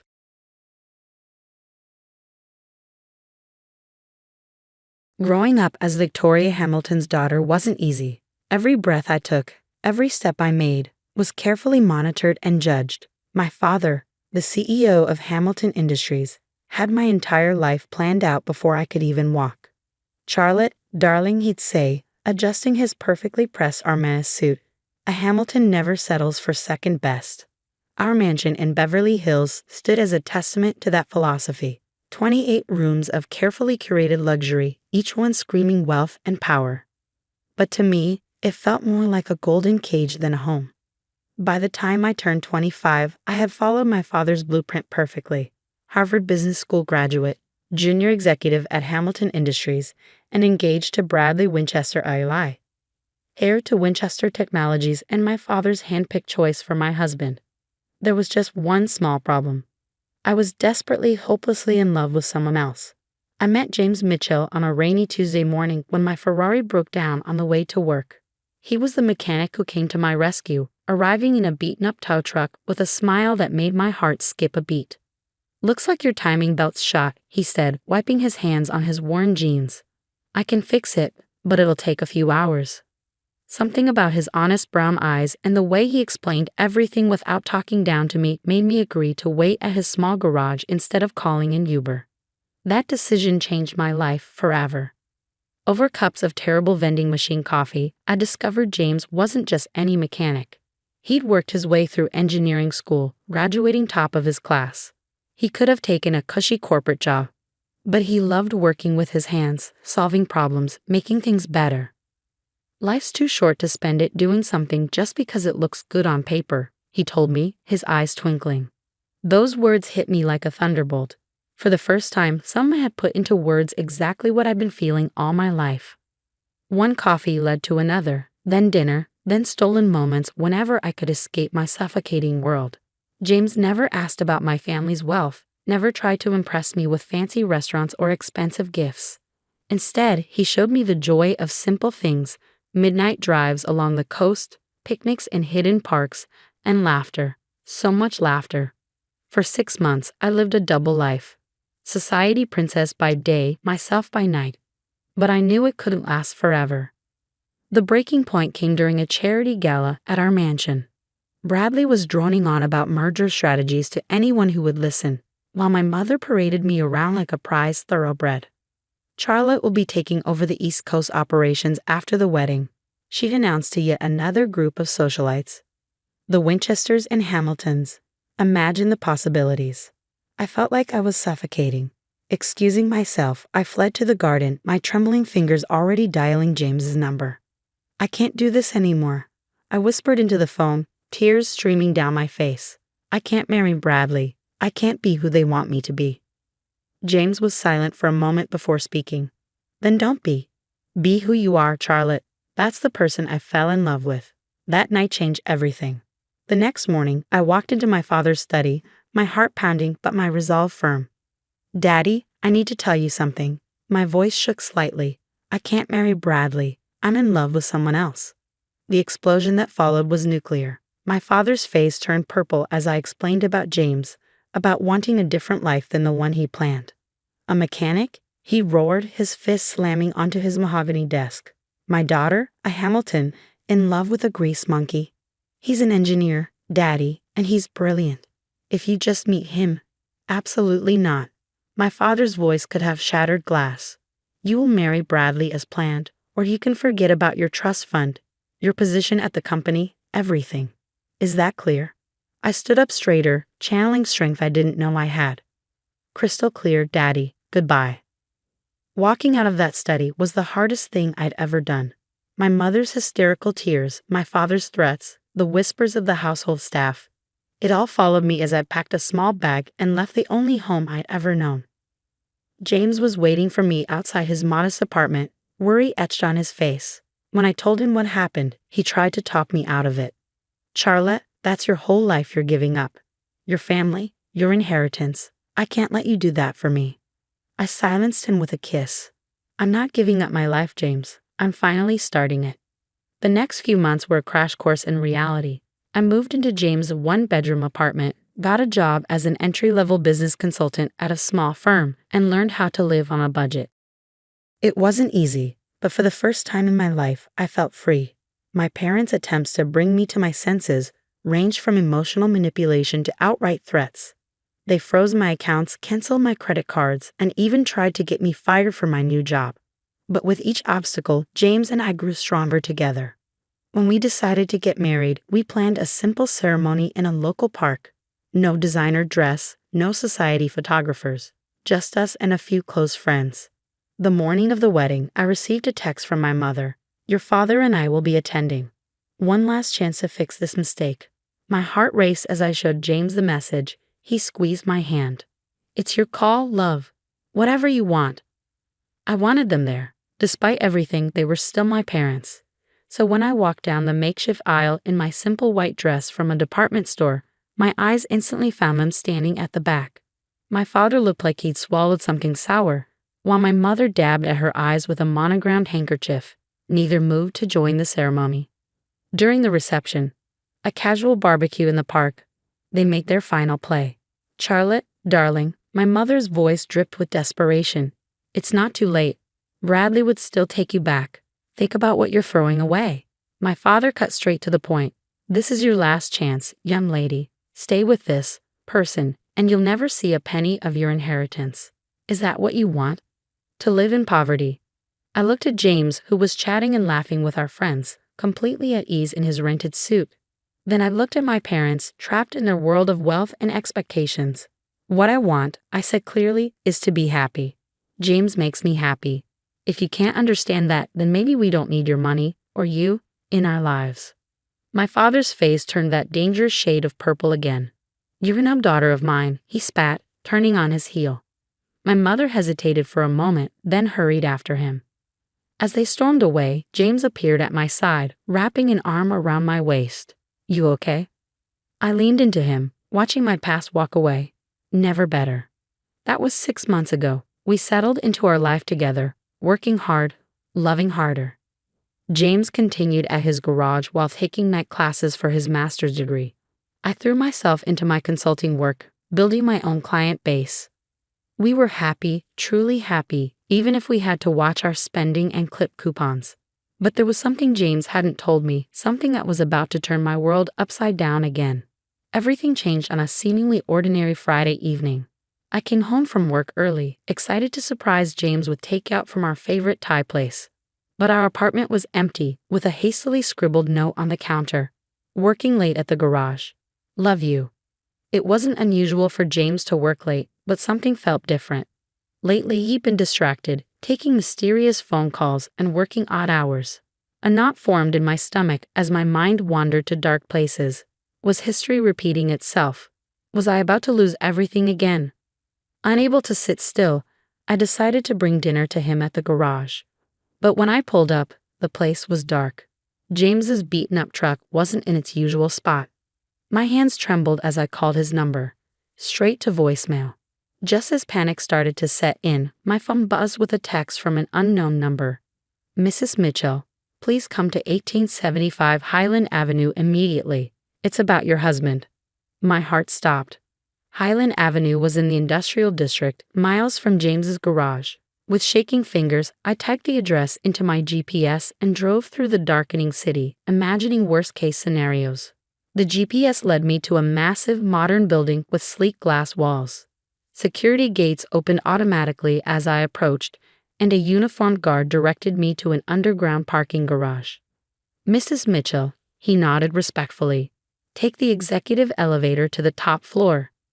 Executive elevator? Top floor? What was going on? The elevator opened into a stunning office suite with floor-to-ceiling windows overlooking the city. And there, standing at a glass desk with his back to me, was James, but not the James I knew. Gone were the worn jeans and oil-stained t-shirt. Instead, he wore an impeccably tailored suit that probably cost more than our monthly rent. When he turned around, his familiar warm smile was tinged with nervousness. "Charlie," he said softly, using his special nickname for me, "I think it's time I told you everything."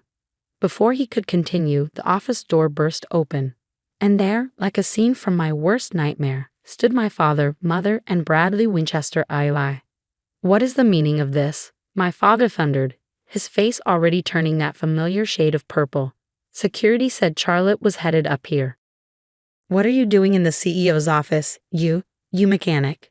James straightened his tie and walked around the desk. "Actually, Mr. Hamilton, I am the CEO. James Mitchell, founder and chief executive officer of Mitchell Innovations." The silence that followed was deafening. My mother grabbed a chair for support. Bradley's mouth hung open unattractively, and my father, for the first time in my life, was speechless. But my mother stammered, "You're a mechanic." James smiled, taking my hand. "I own a chain of auto repair shops, yes. It was my first business, started with a loan from my college professor.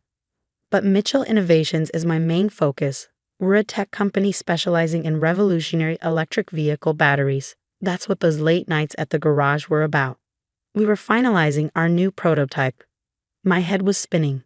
"Why didn't you tell me?" "Because I needed to know," James said softly, turning to face me. "When we met, I just made the Forbes 30 under 30 list. Every woman I dated was only interested in my money, my status. But you fell in love with me when I was just a mechanic. You gave up everything for me. I had to be sure." "Mitchell Innovations," my father muttered, his business mind finally catching up. "The company that just revolutionized electric vehicle battery technology. The one every major car manufacturer is fighting to partner with.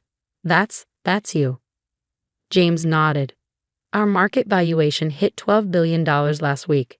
Not quite Hamilton Industries territory, but we're getting there." I couldn't help but laugh at my father's expression. All those months of looking down on my poor husband, and James had been building an empire right under their noses. "And now," James continued, his voice taking on a sharper edge, "I'd like to discuss how you treated your daughter. The woman who, by the way, just became one of the largest shareholders in Mitchell Innovations when she married me." My father's face paled. Hamilton Industries had been trying to break into the electric vehicle market for years. Having a connection to Mitchell Innovations would have been a game changer. "Now see here," my father blustered, trying to regain control. "We were just looking out for Charlotte's best interests." "By disarming her?" James's voice was steel wrapped in silk. "By trying to get her fired? By making her cry herself to sleep for weeks?" "Daddy," I finally found my voice, "you always taught me that Hamiltons never settle for second best." Well, I didn't.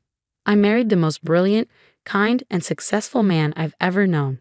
And I did it without knowing about any of this. "Charlotte, sweetheart," my mother stepped forward, arms outstretched. "We were wrong. We see that now. Please come home."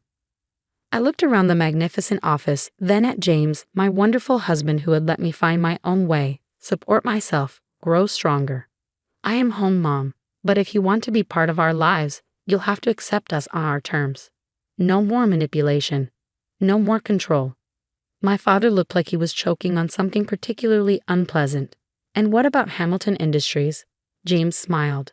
"Well, sir, we've actually had several offers from your competitors for exclusive partnerships. But I thought, given the family connection, we might consider a different arrangement. if you're interested in discussing it, as equals. The next hour was surreal. My father and James talked business while my mother fussed over my terrible apartment and insisted we move into a proper home. Bradley had slunk away somewhere, probably to lick his wounds. Later that night, back in our small apartment, I finally asked James the question that had been burning in my mind. Why keep working at the garage? Why live like this when you have billions? James pulled me close. The garage keeps me grounded, reminds me where I started. And this apartment, these months with you, they've been the happiest of my life. We made it ours together, without any silver spoons or trust funds. Tears welled in my eyes. I love you, you sneaky billionaire. He laughed. I love you too, you runaway Harris. Life changed after that night, but not in the ways people might expect. We did move, but into a modest house we chose together. I joined Mitchell Innovations as head of their charitable foundation, using our resources to help other young entrepreneurs. James still spends time at his original garage, teaching mechanical skills to underprivileged youth. My parents, well, they're trying. Mom still makes not-so-subtle hints about grandchildren needing trust funds, but Dad has developed a genuine respect for James. Their weekly business meetings often turn into lengthy discussions about everything from classic cars to philosophy. As for me, I finally understood what James meant about life being too short to live it on paper. Sometimes the best things come disguised as broken down Ferraris and coffee from vending machines. But the best part? Every now and then, when we drive past our old apartment or grab Thai food from our favorite takeout place, James still looks at me the same way he did when he was just a mechanic and I was just a rebel Harris. Because in the end, love doesn't care about bank accounts or business empires. It cares about who you are when everything else is stripped away. And we're simply Charlotte and James, a mechanic and a runaway Harris who found something better than billions. We found each other.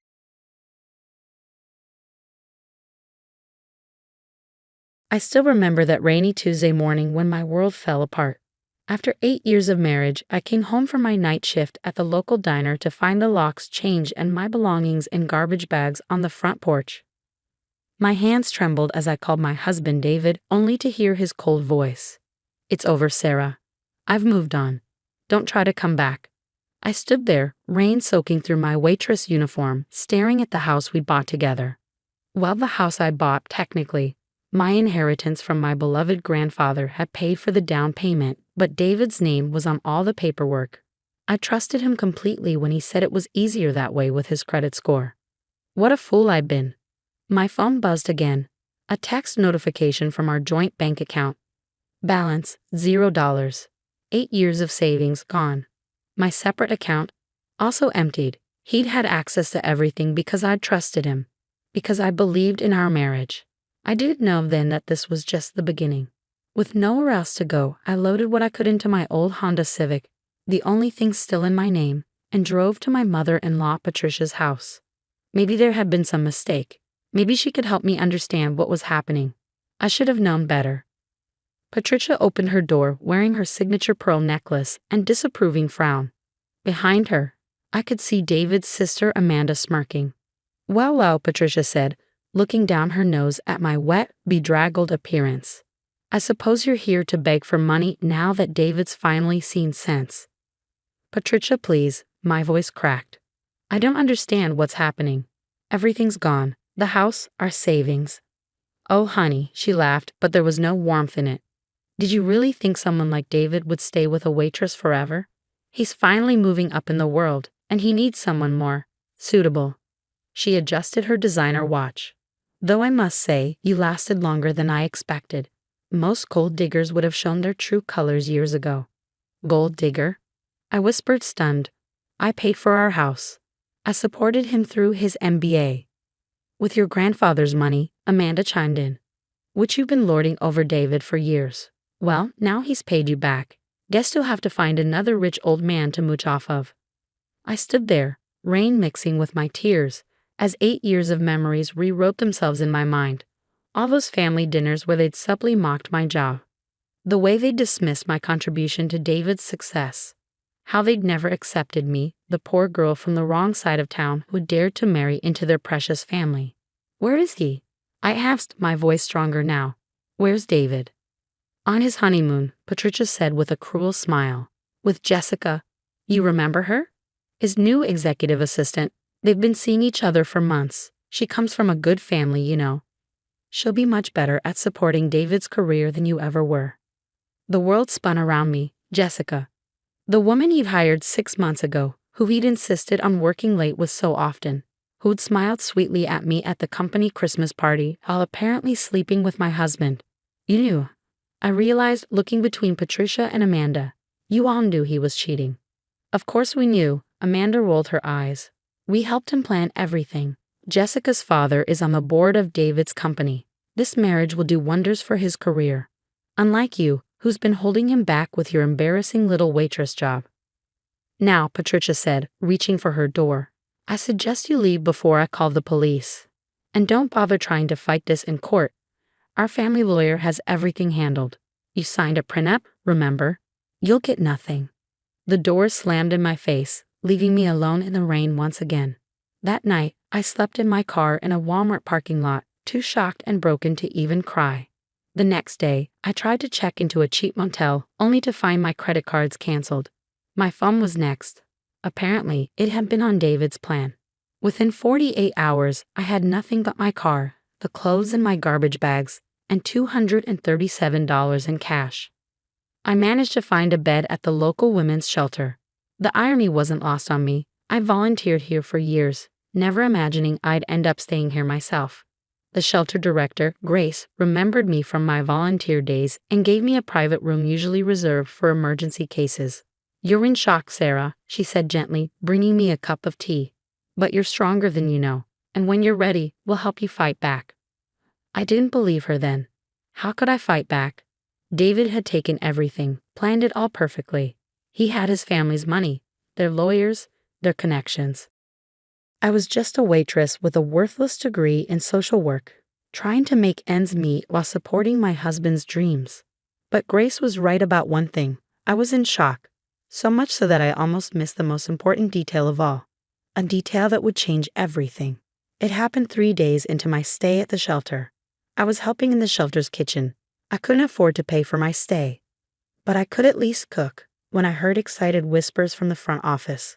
The CEO of Montgomery Industries is here. What's Alexander Montgomery doing at our shelter? I heard he's doing a series of surprise visits to local charities. I froze, nearly dropping the pot I was holding. Montgomery Industries, David's company, the place he'd worked his way up to middle management, always complaining that he deserved more recognition, faster promotions. I'd never met anyone from his work. He'd always said I wouldn't fit in at corporate events. But I knew about Alexander Montgomery. Everyone in town did. The brilliant young CEO who'd taken over his father's company 5 years ago and transformed it into a tech giant. The businessman who put our small city on the map. The man who, if the gossip was true, had no patience for dishonesty or corruption in his company.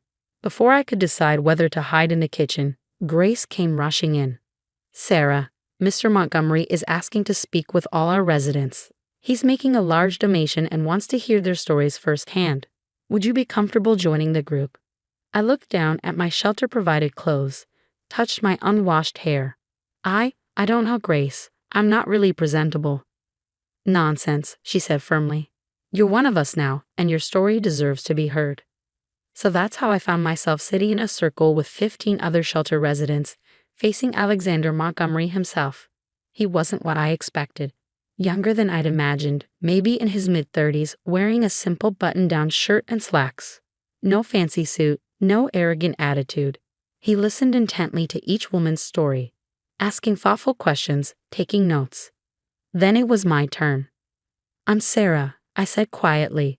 I'm here because my husband emptied our accounts and changed the locks while I was at work. He works for your company, actually. Alexander Montgomery's head snapped up, his pen freezing mid-note. What did you say? I couldn't stop now. The whole story poured out. The 8 years of marriage, supporting David through his MBA, buying our house with my inheritance, discovering his affair with his executive assistant, his family's cruel dismissal. He's David Chen. I finished, my voice barely a whisper. In middle management, he just married Jessica Williams. Her father is on your board. The room was dead silent. Alexander Montgomery's face had gone completely still, his eyes intense. David Chen, he repeated slowly. The one who's been pushing for a senior director position, who's been claiming his wife is fully supportive of his career moves. I laughed bitterly. Supportive? I didn't even know he was divorcing me until I found my belongings in garbage bags. Grace, Alexander said suddenly, standing up. May I use your office for a moment? Mrs. Chen and I need to have a private conversation. It's Ms. Miller now, I corrected quietly. I'm going back to my maiden name. He nodded, a strange expression crossing his face. Ms. Miller then. Please, come with me. As I followed him to Grace's office, I had no idea that this conversation would change everything. That within 24 hours, David's perfectly planned new life would begin to crumble. And it would all start with 5 simple words from Alexander Montgomery. I've been looking for you. I followed Alexander Montgomery into Grace's small office, my heart pounding. He closed the door and turned to face me, his expression intense. 5 years ago, he said, did you write a business proposal for a corporate-sponsored chain of community resource centers? My mouth fell open. How did you? It crossed my desk when I first became CEO, he continued. Brilliant concept, combining job training, childcare, and social services in economically disadvantaged areas. The financial projections were sound. The community impact analysis thorough. But when I tried to contact the author, Sarah Miller, she vanished. The email bounced back, the phone number was disconnected. I sank into a chair, memories flooding back. That was right after I married David. He said the proposal was too amateur, that it would embarrass him at work. He made me take it down from all the submission portals. Said I should focus on supporting his career instead. Alexander's jaw tightened. Do you know what happened to that proposal, Ms. Miller? Nothing, because your husband buried it. He accessed the company's submission system using his credentials and withdrew it without your knowledge. We found the digital trail during a system audit last year. We couldn't locate you. What? My voice shook. But why? Because David Chen has been taking credit for other people's work for years. We've suspected, but couldn't prove it. He's very careful. Very manipulative. Alexander sat on the edge of Grace's desk. The proposal's withdrawal caught our attention because it was exceptional. I've been looking for its author ever since. Tears filled my eyes. All those nights I'd worked on that proposal, dreaming of making a difference. All while David was apparently sabotaging me. There's more, Alexander said gently. 2 months ago, David presented a modified version of your proposal to the board. Claimed it was his original work, part of his bid for the senior director position. Jessica's father has been championing him for the role. A bitter laugh escaped me. So that's why he chose now to leave. He finally found a way to use my work for his advancement. Ms. Miller, Sarah. Alexander leaned forward. I'd like to offer you a job. As director of our new community impact division. Your original proposal will be the foundation, but you'll have full resources to expand it. Starting salary is $250,000, plus benefits and stock options. I stared at him, certain I'd misheard. But I'm just a waitress. No, he said firmly. You're a brilliant strategist who's been systematically undermined by an abusive husband. That ends today. He pulled out his phone. With your permission, I'd like to call our legal team. David Chen committed corporate fraud by stealing and misrepresenting your work. That's grounds for immediate termination. My head spun. But his new wife, her father. Board member or not, fraud is fraud. And something tells me Mr. Williams won't be so supportive once he learns the truth about his new son-in-law. Everything moved quickly after that. Alexander's legal team arrived within the hour. They took my statement, gathered evidence. By morning, the truth about David's fraud was exposed. He was fired publicly, his corporate accounts frozen. Jessica's father, horrified by the scandal, immediately annulled their marriage. I wasn't there when it happened, but Amanda later told me in a desperate attempt to reconcile once she realized I was now a company director, that David and Jessica returned early from their honeymoon to find their keycards deactivated and security waiting. How dare you? David had apparently shouted at Alexander in the lobby. Do you know who my new father-in-law is? Was, Alexander corrected calmly. The marriage has been annulled, and Mr. Williams sends his regards, along with a recommendation that you find employment far, far away from our industry. That's when David saw me standing beside Alexander in a designer suit, a gift from the company's stylist. His face went white. Sarah? What are you doing here? Taking back what's mine, I said calmly. The proposal you stole, it's being implemented. The career you tried to destroy, it's flourishing.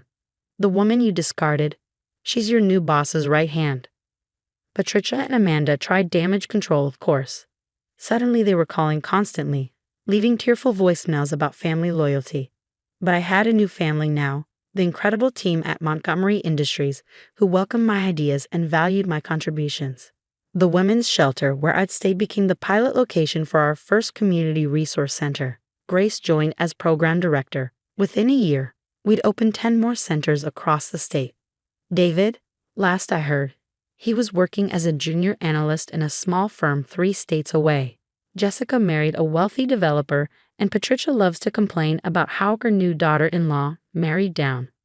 As for me, well, that's another story, one that started with late nights working on center proposals with Alexander, strategy sessions that turned into dinner discussions, meetings that lingered long after the agenda was complete.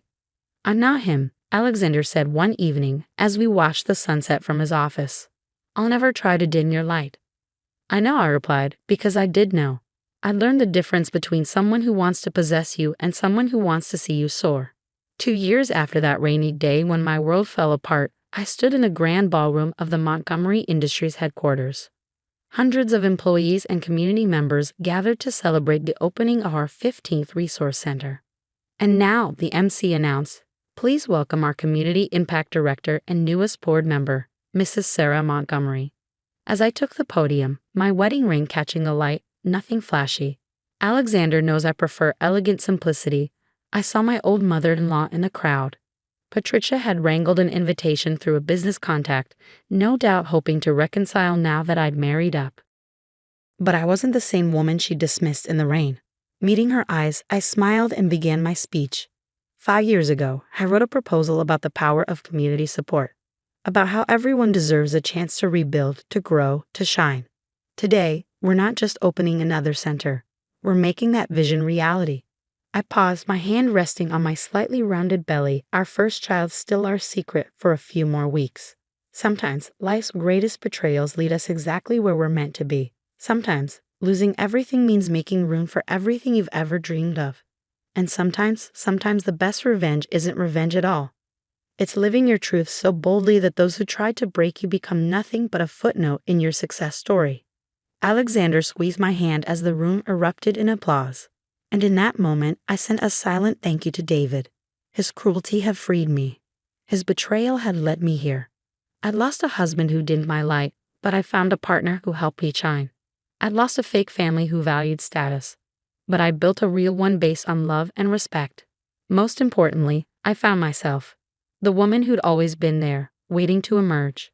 Strong, capable, unstoppable. That night, as Alexander and I drove home to our modest house, we could afford bigger, but I love this one's cozy garden, he asked. Any regrets? I touched my growing belly, thought of our expanding centers, our passionate team, our future together. Just one, I smiled. I should have checked the company submission portal years ago. He laughed, the sound warm in the quiet car. Everything happened exactly when it was supposed to. And you know what? He was right. Sometimes life's greatest blessings come disguised as its cruelest moments. Sometimes you have to lose everything to find what you never knew you were looking for. And sometimes a rainy Tuesday morning when your world falls apart becomes the first chapter of your greatest adventure.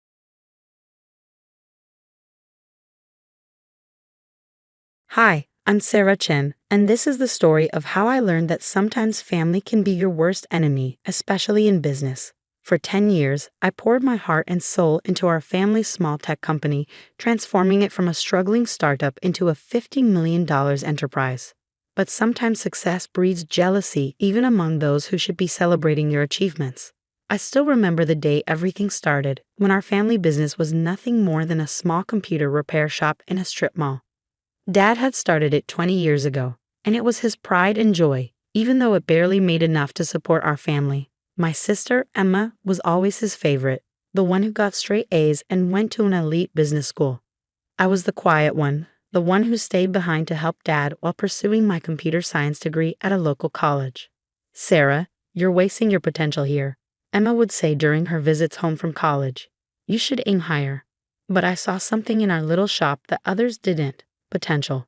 While Emma was studying theoretical business models, I was learning real-world programming and spotting gaps in the market. During my final year of college, I developed our first proprietary software, a simple but effective tool for small businesses to manage their inventory. It wasn't revolutionary, but it was user-friendly and affordable. Dad was skeptical at first, but when local businesses started buying licenses, his attitude changed. Maybe you're onto something here, kiddo, he said, finally showing a glimmer of pride in my work. Those words meant everything to me then. If only I had known they were as temporary as morning dew. The business grew steadily under my guidance. I worked 14-hour days, 7 days a week. While Emma was climbing the corporate ladder at a prestigious consulting firm in New York, I was building something real. Our little repair shop transformed into a software development company, and our client base expanded from local businesses to national corporations. Mom watched it all with quiet concern. Don't work too hard, Sarah, she'd say, bringing me dinner at the office. You need a life outside of work too. But I was driven by a vision, and maybe, deep down, by a desire to prove myself to my family. 5 years into our transformation, we hit our first $1 million in annual revenue. That's when Emma suddenly became interested in the family business again. She quit her job in New York and moved back home. I think it's time I took my rightful place in the company, she announced at a family dinner. With my business expertise, we could really take things to the next level. Dad beamed at her words.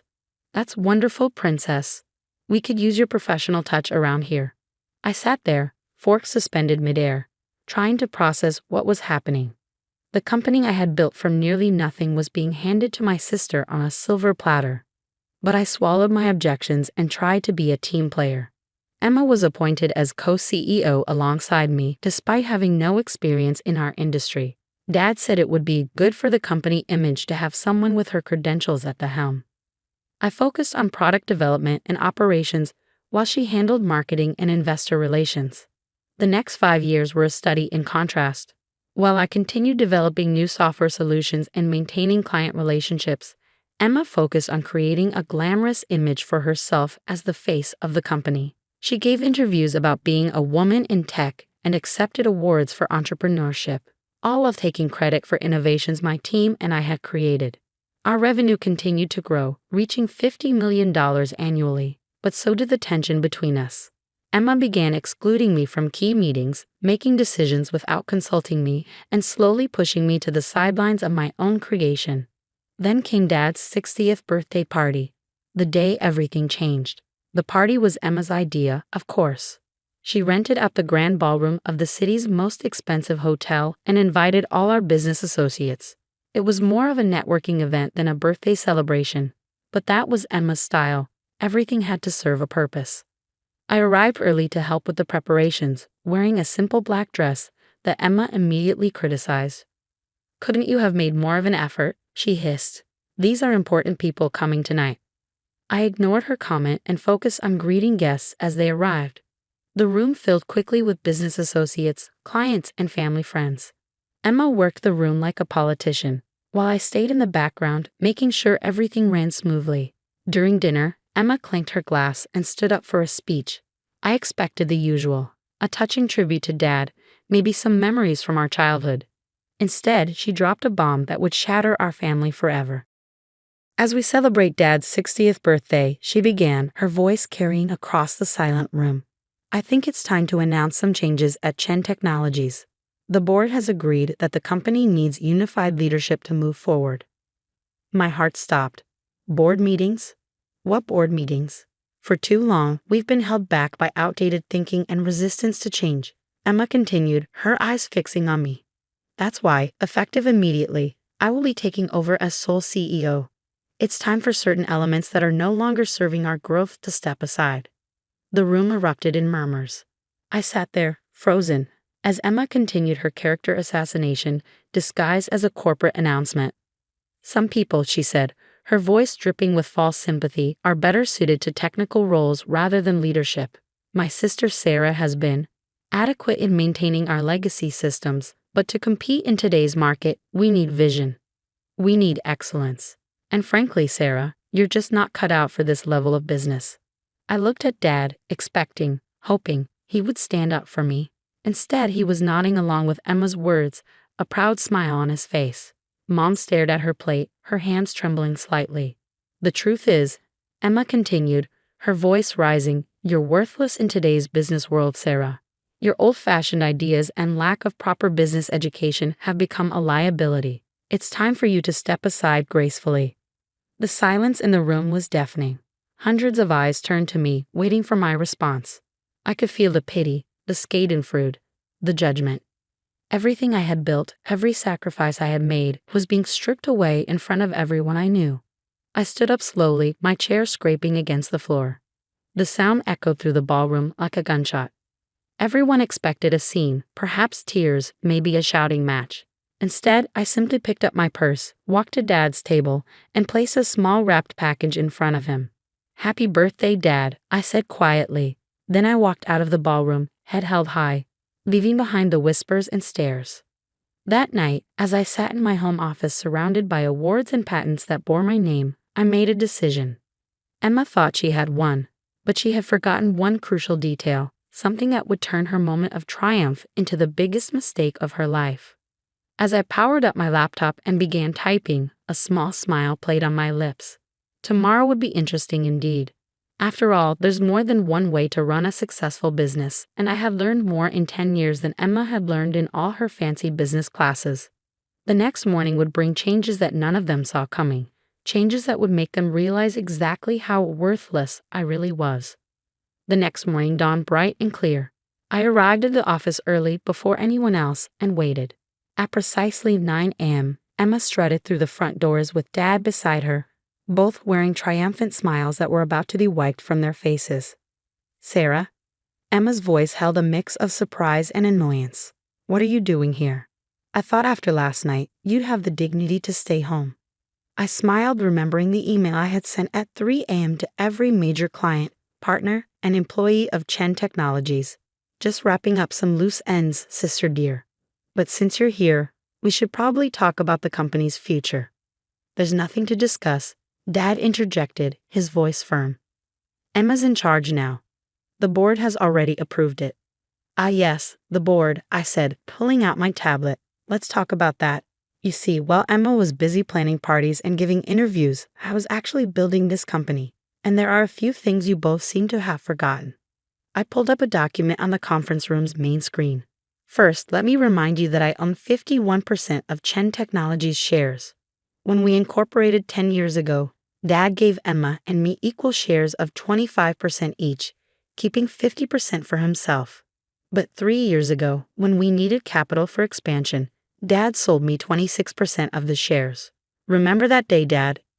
You were too busy attending Emma's award ceremony to handle the negotiations yourself, so you signed the papers without reading them carefully." The color drained from both their faces. Emma's perfectly manicured hands gripped the conference table. "That's impossible," she whispered. "Dad would never."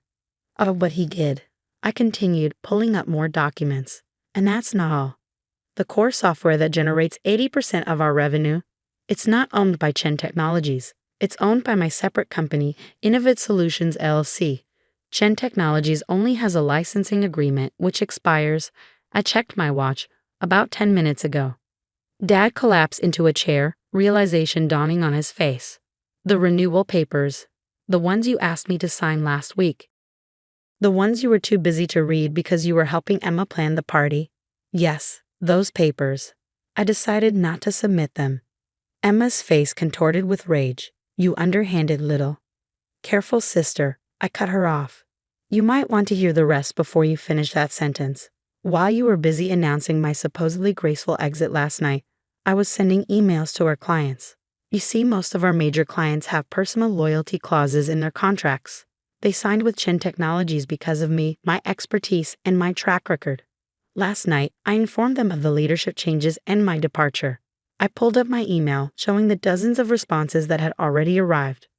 Would you like to know how many have already triggered their contract termination clauses?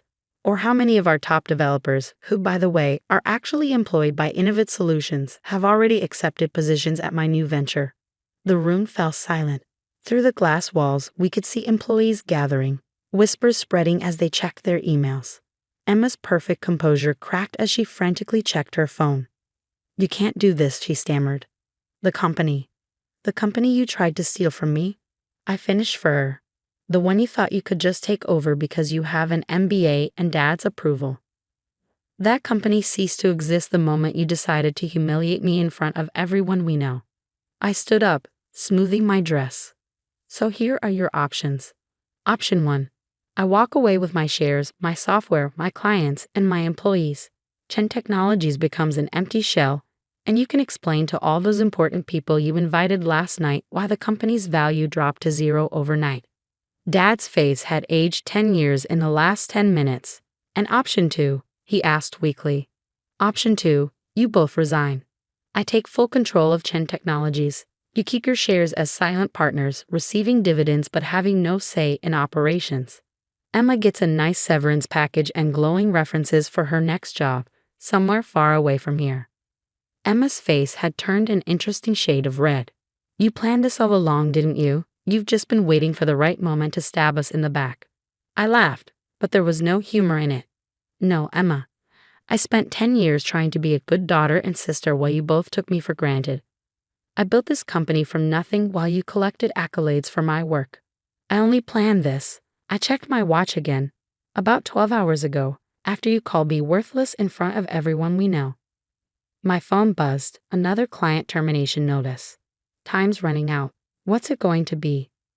The next hour was a blur of paperwork and lawyers. By noon, I sat alone in what was now my office, looking out over the city. The company I had built was now truly mine, but the victory felt hollow. Family relationships lay in ruins around me, trust shattered like dropped crystal. Mom came to see me that evening, her eyes red from crying. "Did it have to end this way?" she asked softly. "They gave me no choice," I replied, my voice gentle but firm. "They would have taken everything I built and discarded me without a second thought." She nodded slowly, understanding but sad. "What happens now?" I showed her the plans I had already drawn up, expansions, new product lines, innovations I had been holding back. Now I built something even bigger, but this time, I'd do it without having to carry people who see me as worthless. Over the next year, Chen Technologies, under my sole leadership, tripled in value. Emma found a job with a startup in Silicon Valley, humbled but hopefully wiser. Dad retired, finally understanding that his golden child had nearly destroyed his legacy. We see each other at holidays, maintaining a polite distance that masks the wounds that may never fully heal. Sometimes late at night, I look at old family photos and feel a twinge of sadness for what we lost. But then I remember that night at the birthday party, the look of disdain on Emma's face, the way Dad nodded along with her cruel words. In business and in family, respect is earned, not given. They learned that lesson too late. As for me, I learned that sometimes the quiet ones, the ones dismissed as worthless, are the ones you should watch out for, because we're the ones who know how to build something from nothing and how to take it all back when others try to steal it. My story spread through business circles, a cautionary tale about underestimating the wrong person. These days, when I attend industry events, I often catch whispers. "That's Sarah Chen, the one who..." They never finish the sentence, but they don't have to. My success speaks for itself. Last week, I received an invitation to speak at Emma's business school's graduation ceremony. The topic? Hidden Strengths, the Power of Underestimated Leaders. I accepted the invitation with a small smile, already planning my speech. After all, I have quite a story to tell. The company continues to thrive under my leadership, but more importantly, I found peace with my decisions. Sometimes the strongest message you can send is simply proving people wrong. And sometimes the best revenge isn't about destroying others. It's about rising so high that they can't help but see their own mistakes. As I write this from my office overlooking the city, I'm reminded of something my mother once told me. Success is the best revenge, but wisdom is knowing when to stop seeking revenge and start seeking growth. She was right. I've moved past the need for revenge now. These days, I focus on building something meaningful, something that will outlast all the petty jealousies and family dramas. I still keep that wrapped birthday present I never gave Dad. A photo album of the company's journey from that tiny repair shop to what it is today. Maybe someday, when the wounds have healed enough, I'll finally give it to him. Until then, it serves as a reminder that our greatest strengths often come from the very things others underestimate about us.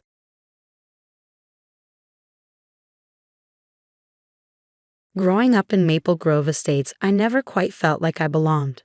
The massive houses, perfectly manicured lawns, and luxury cars in every driveway seem to mock our modest living situation.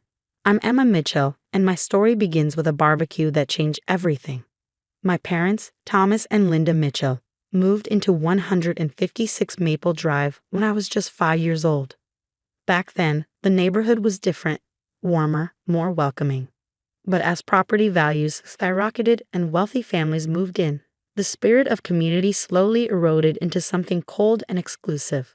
Our house stood out like a sore thumb.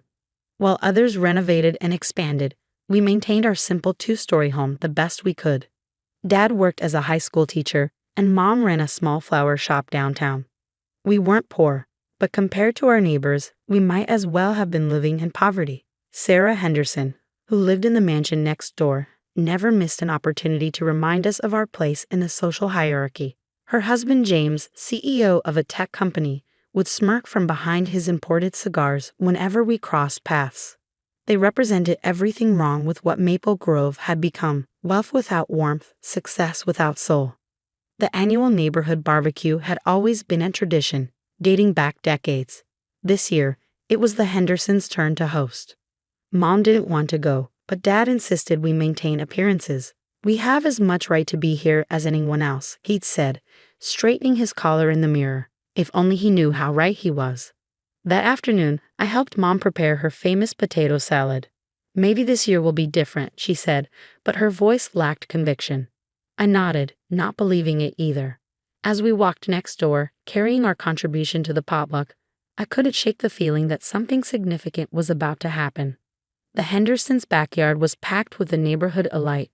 Women in designer sundresses clustered around the pool, while men in polo shirts discussed stock portfolios and golf handicaps.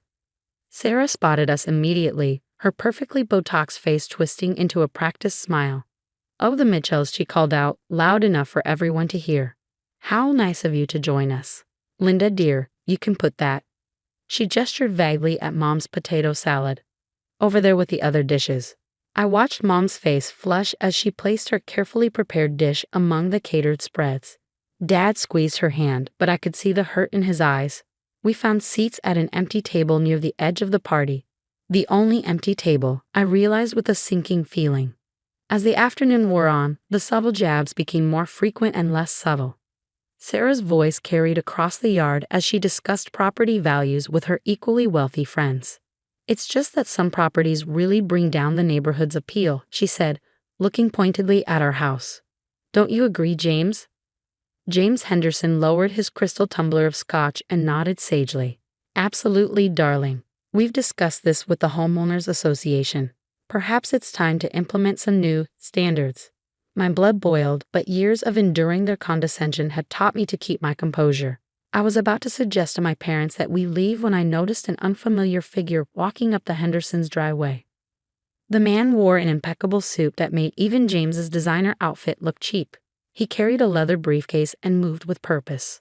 As he approached the gathering, conversations quieted and heads turned. "I'm looking for Emma Mitchell," he announced, his voice clear and professional. Sarah's eyebrows shot up as I stood. "That's me," I said, trying to ignore the whispers that erupted around us. The man nodded and extended his hand. "Jonathan Pierce, from Pierce and Associates Law Firm. I represent the estate of Harold Montgomery. Might we speak privately?" The name hit me like a thunderbolt. Harold Montgomery, my grandfather, whom I'd never met. He'd had a falling out with my father decades ago, long before I was born. All I knew about him came from old photographs and whispered conversations. Sarah, unable to contain herself, sashayed over. "Now surely any business can wait until after our little gathering," she said, placing herself between me and Mr. Pierce. "We wouldn't want to disrupt the party." Mr. Pierce's expression remained neutral, but his eyes hardened slightly. I'm afraid this matter is rather urgent, Mrs. Henderson. Or should I say, tenant? The word hung in the air like smoke. Sarah's perfect smile faltered. I beg your pardon. Perhaps we should all sit down, Mr. Pierce suggested, opening his briefcase. This concerns the entire neighborhood, actually. The next few minutes felt surreal as Mr. Pierce explained that my grandfather, Harold Montgomery, had been the actual owner of all of Maple Grove Estates. He purchased the land decades ago but chose to live elsewhere, allowing a management company to handle the properties. The Hendersons, like everyone else, had been renting from him all these years through a complex network of shell companies. Your grandfather passed away last month, Mr. Pierce continued, addressing me directly. In his will, he left the entire estate, including all of Maple Grove, to you, Miss Mitchell. The silence that followed was deafening. Sarah's face had gone pale, her manicured hand clutching James' arm so tightly her knuckles turned white. Around us, our neighbors stared in shocked disbelief. That's impossible, James sputtered, finally finding his voice. We own this house. We have the deed. You have a carefully crafted lease agreement, Mr. Pierce corrected, producing a stack of documents. Your monthly property taxes have actually been rent payments. Mr. Montgomery was quite brilliant in how he structured everything. I sat there, struggling to process what I was hearing. The house I'd grown up in, the neighborhood that had made me feel so inferior, it had all belonged to my grandfather. And now, somehow, it all belonged to me. There must be some mistake, Sarah said, her voice rising. We've lived here for 15 years. We've invested hundreds of thousands in renovations, all of which were approved through the management company as per your lease agreement, Mr. Pierce replied calmly. Miss Mitchell now has full discretion over all properties in Maple Grove Estates. I looked at my parents, who appeared equally stunned. Dad's face showed a mix of emotions: shock, confusion, and something else. Pride? Regret? I couldn't quite tell. If you'll excuse us, Mr. Pierce said, standing, Miss Mitchell and I have some paperwork to discuss. Shall we use your study, Mrs. Henderson? After all, it is Miss Mitchell's property now.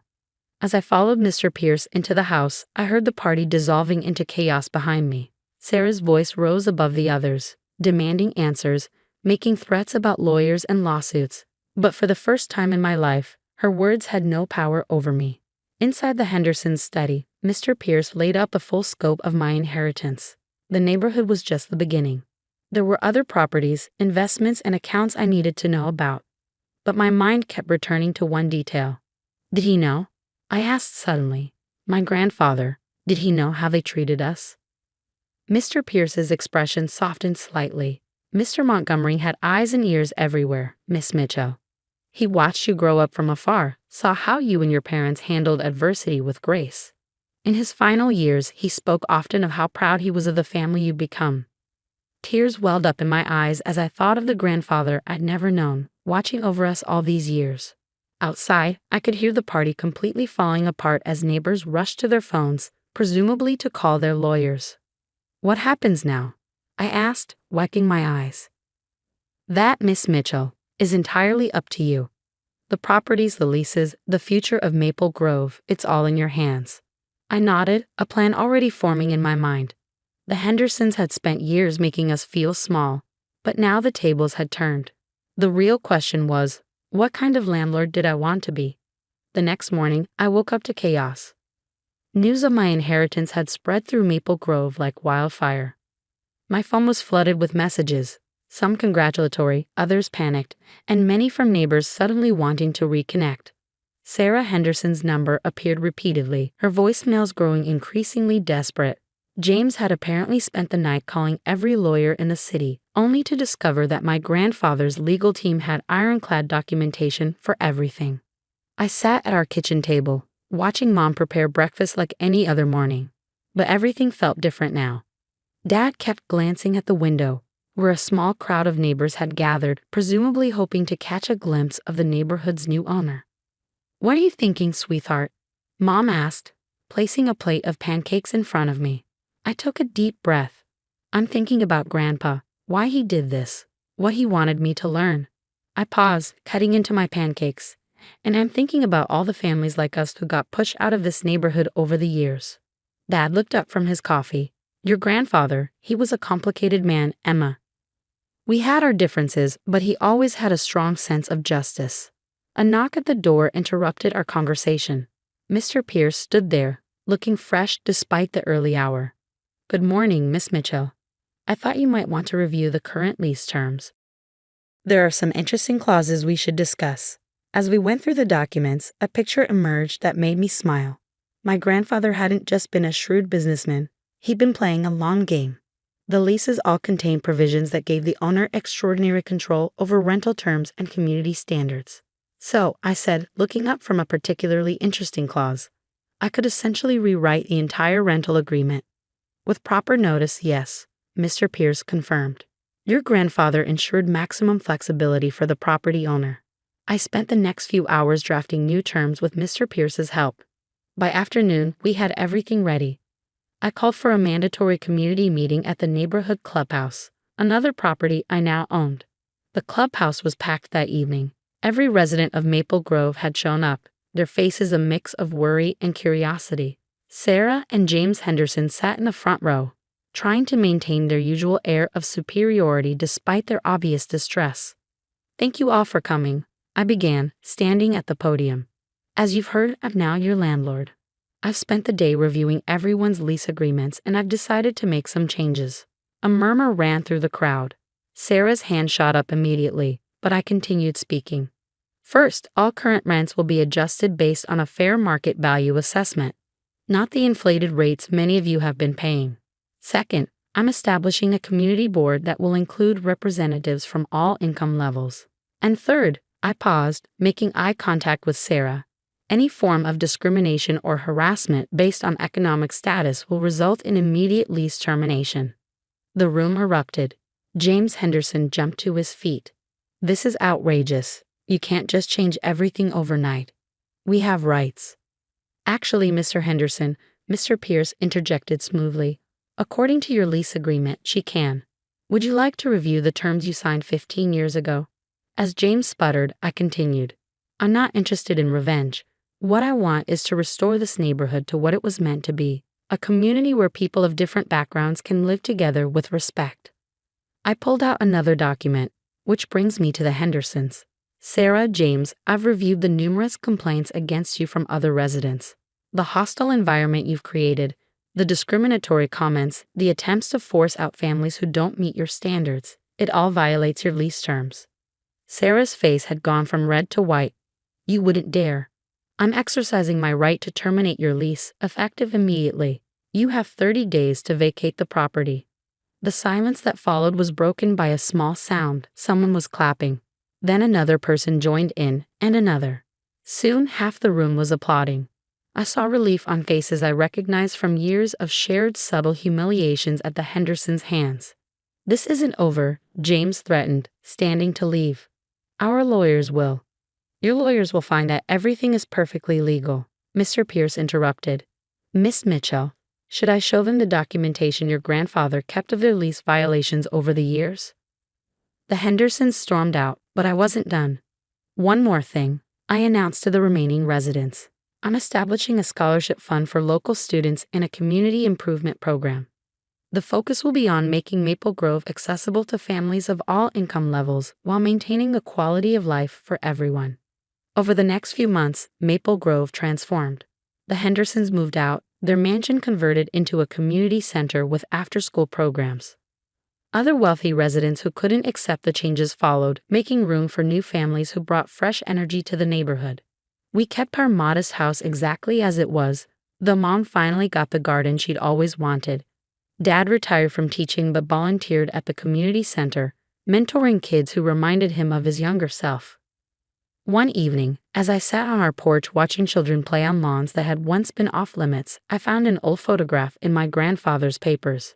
It showed him standing in front of Maple Grove decades ago, when it was just empty land. On the back, he'd written, "Build something that matters." Sarah Henderson still lives in the city. Sometimes I see her at the grocery store, driving a much more modest car these days. She always looks away quickly, but I notice she no longer carries herself with that same arrogant pride. Last week, I received a letter from a young girl who recently moved into the neighborhood with her single mother. "Thank you," she wrote, "for making a place where we don't have to feel ashamed." I keep that letter on my desk, next to my grandfather's photo. He built something that mattered, all right, not just properties and investments, but a legacy of justice. And now it was my turn to carry it forward. The wealth he left me wasn't just in real estate and bank accounts. It was in the lesson he taught me through this inheritance. True richness isn't measured by the size of your house or the car you drive, but by the community you build and the lives you touch. As I watch Maple Grove flourish, growing more diverse and vibrant with each passing day, I think about how sometimes the greatest revenge isn't in making others suffer, but in creating something beautiful from the ashes of their cruelty. And in the end, that's worth more than all the mansions in the world.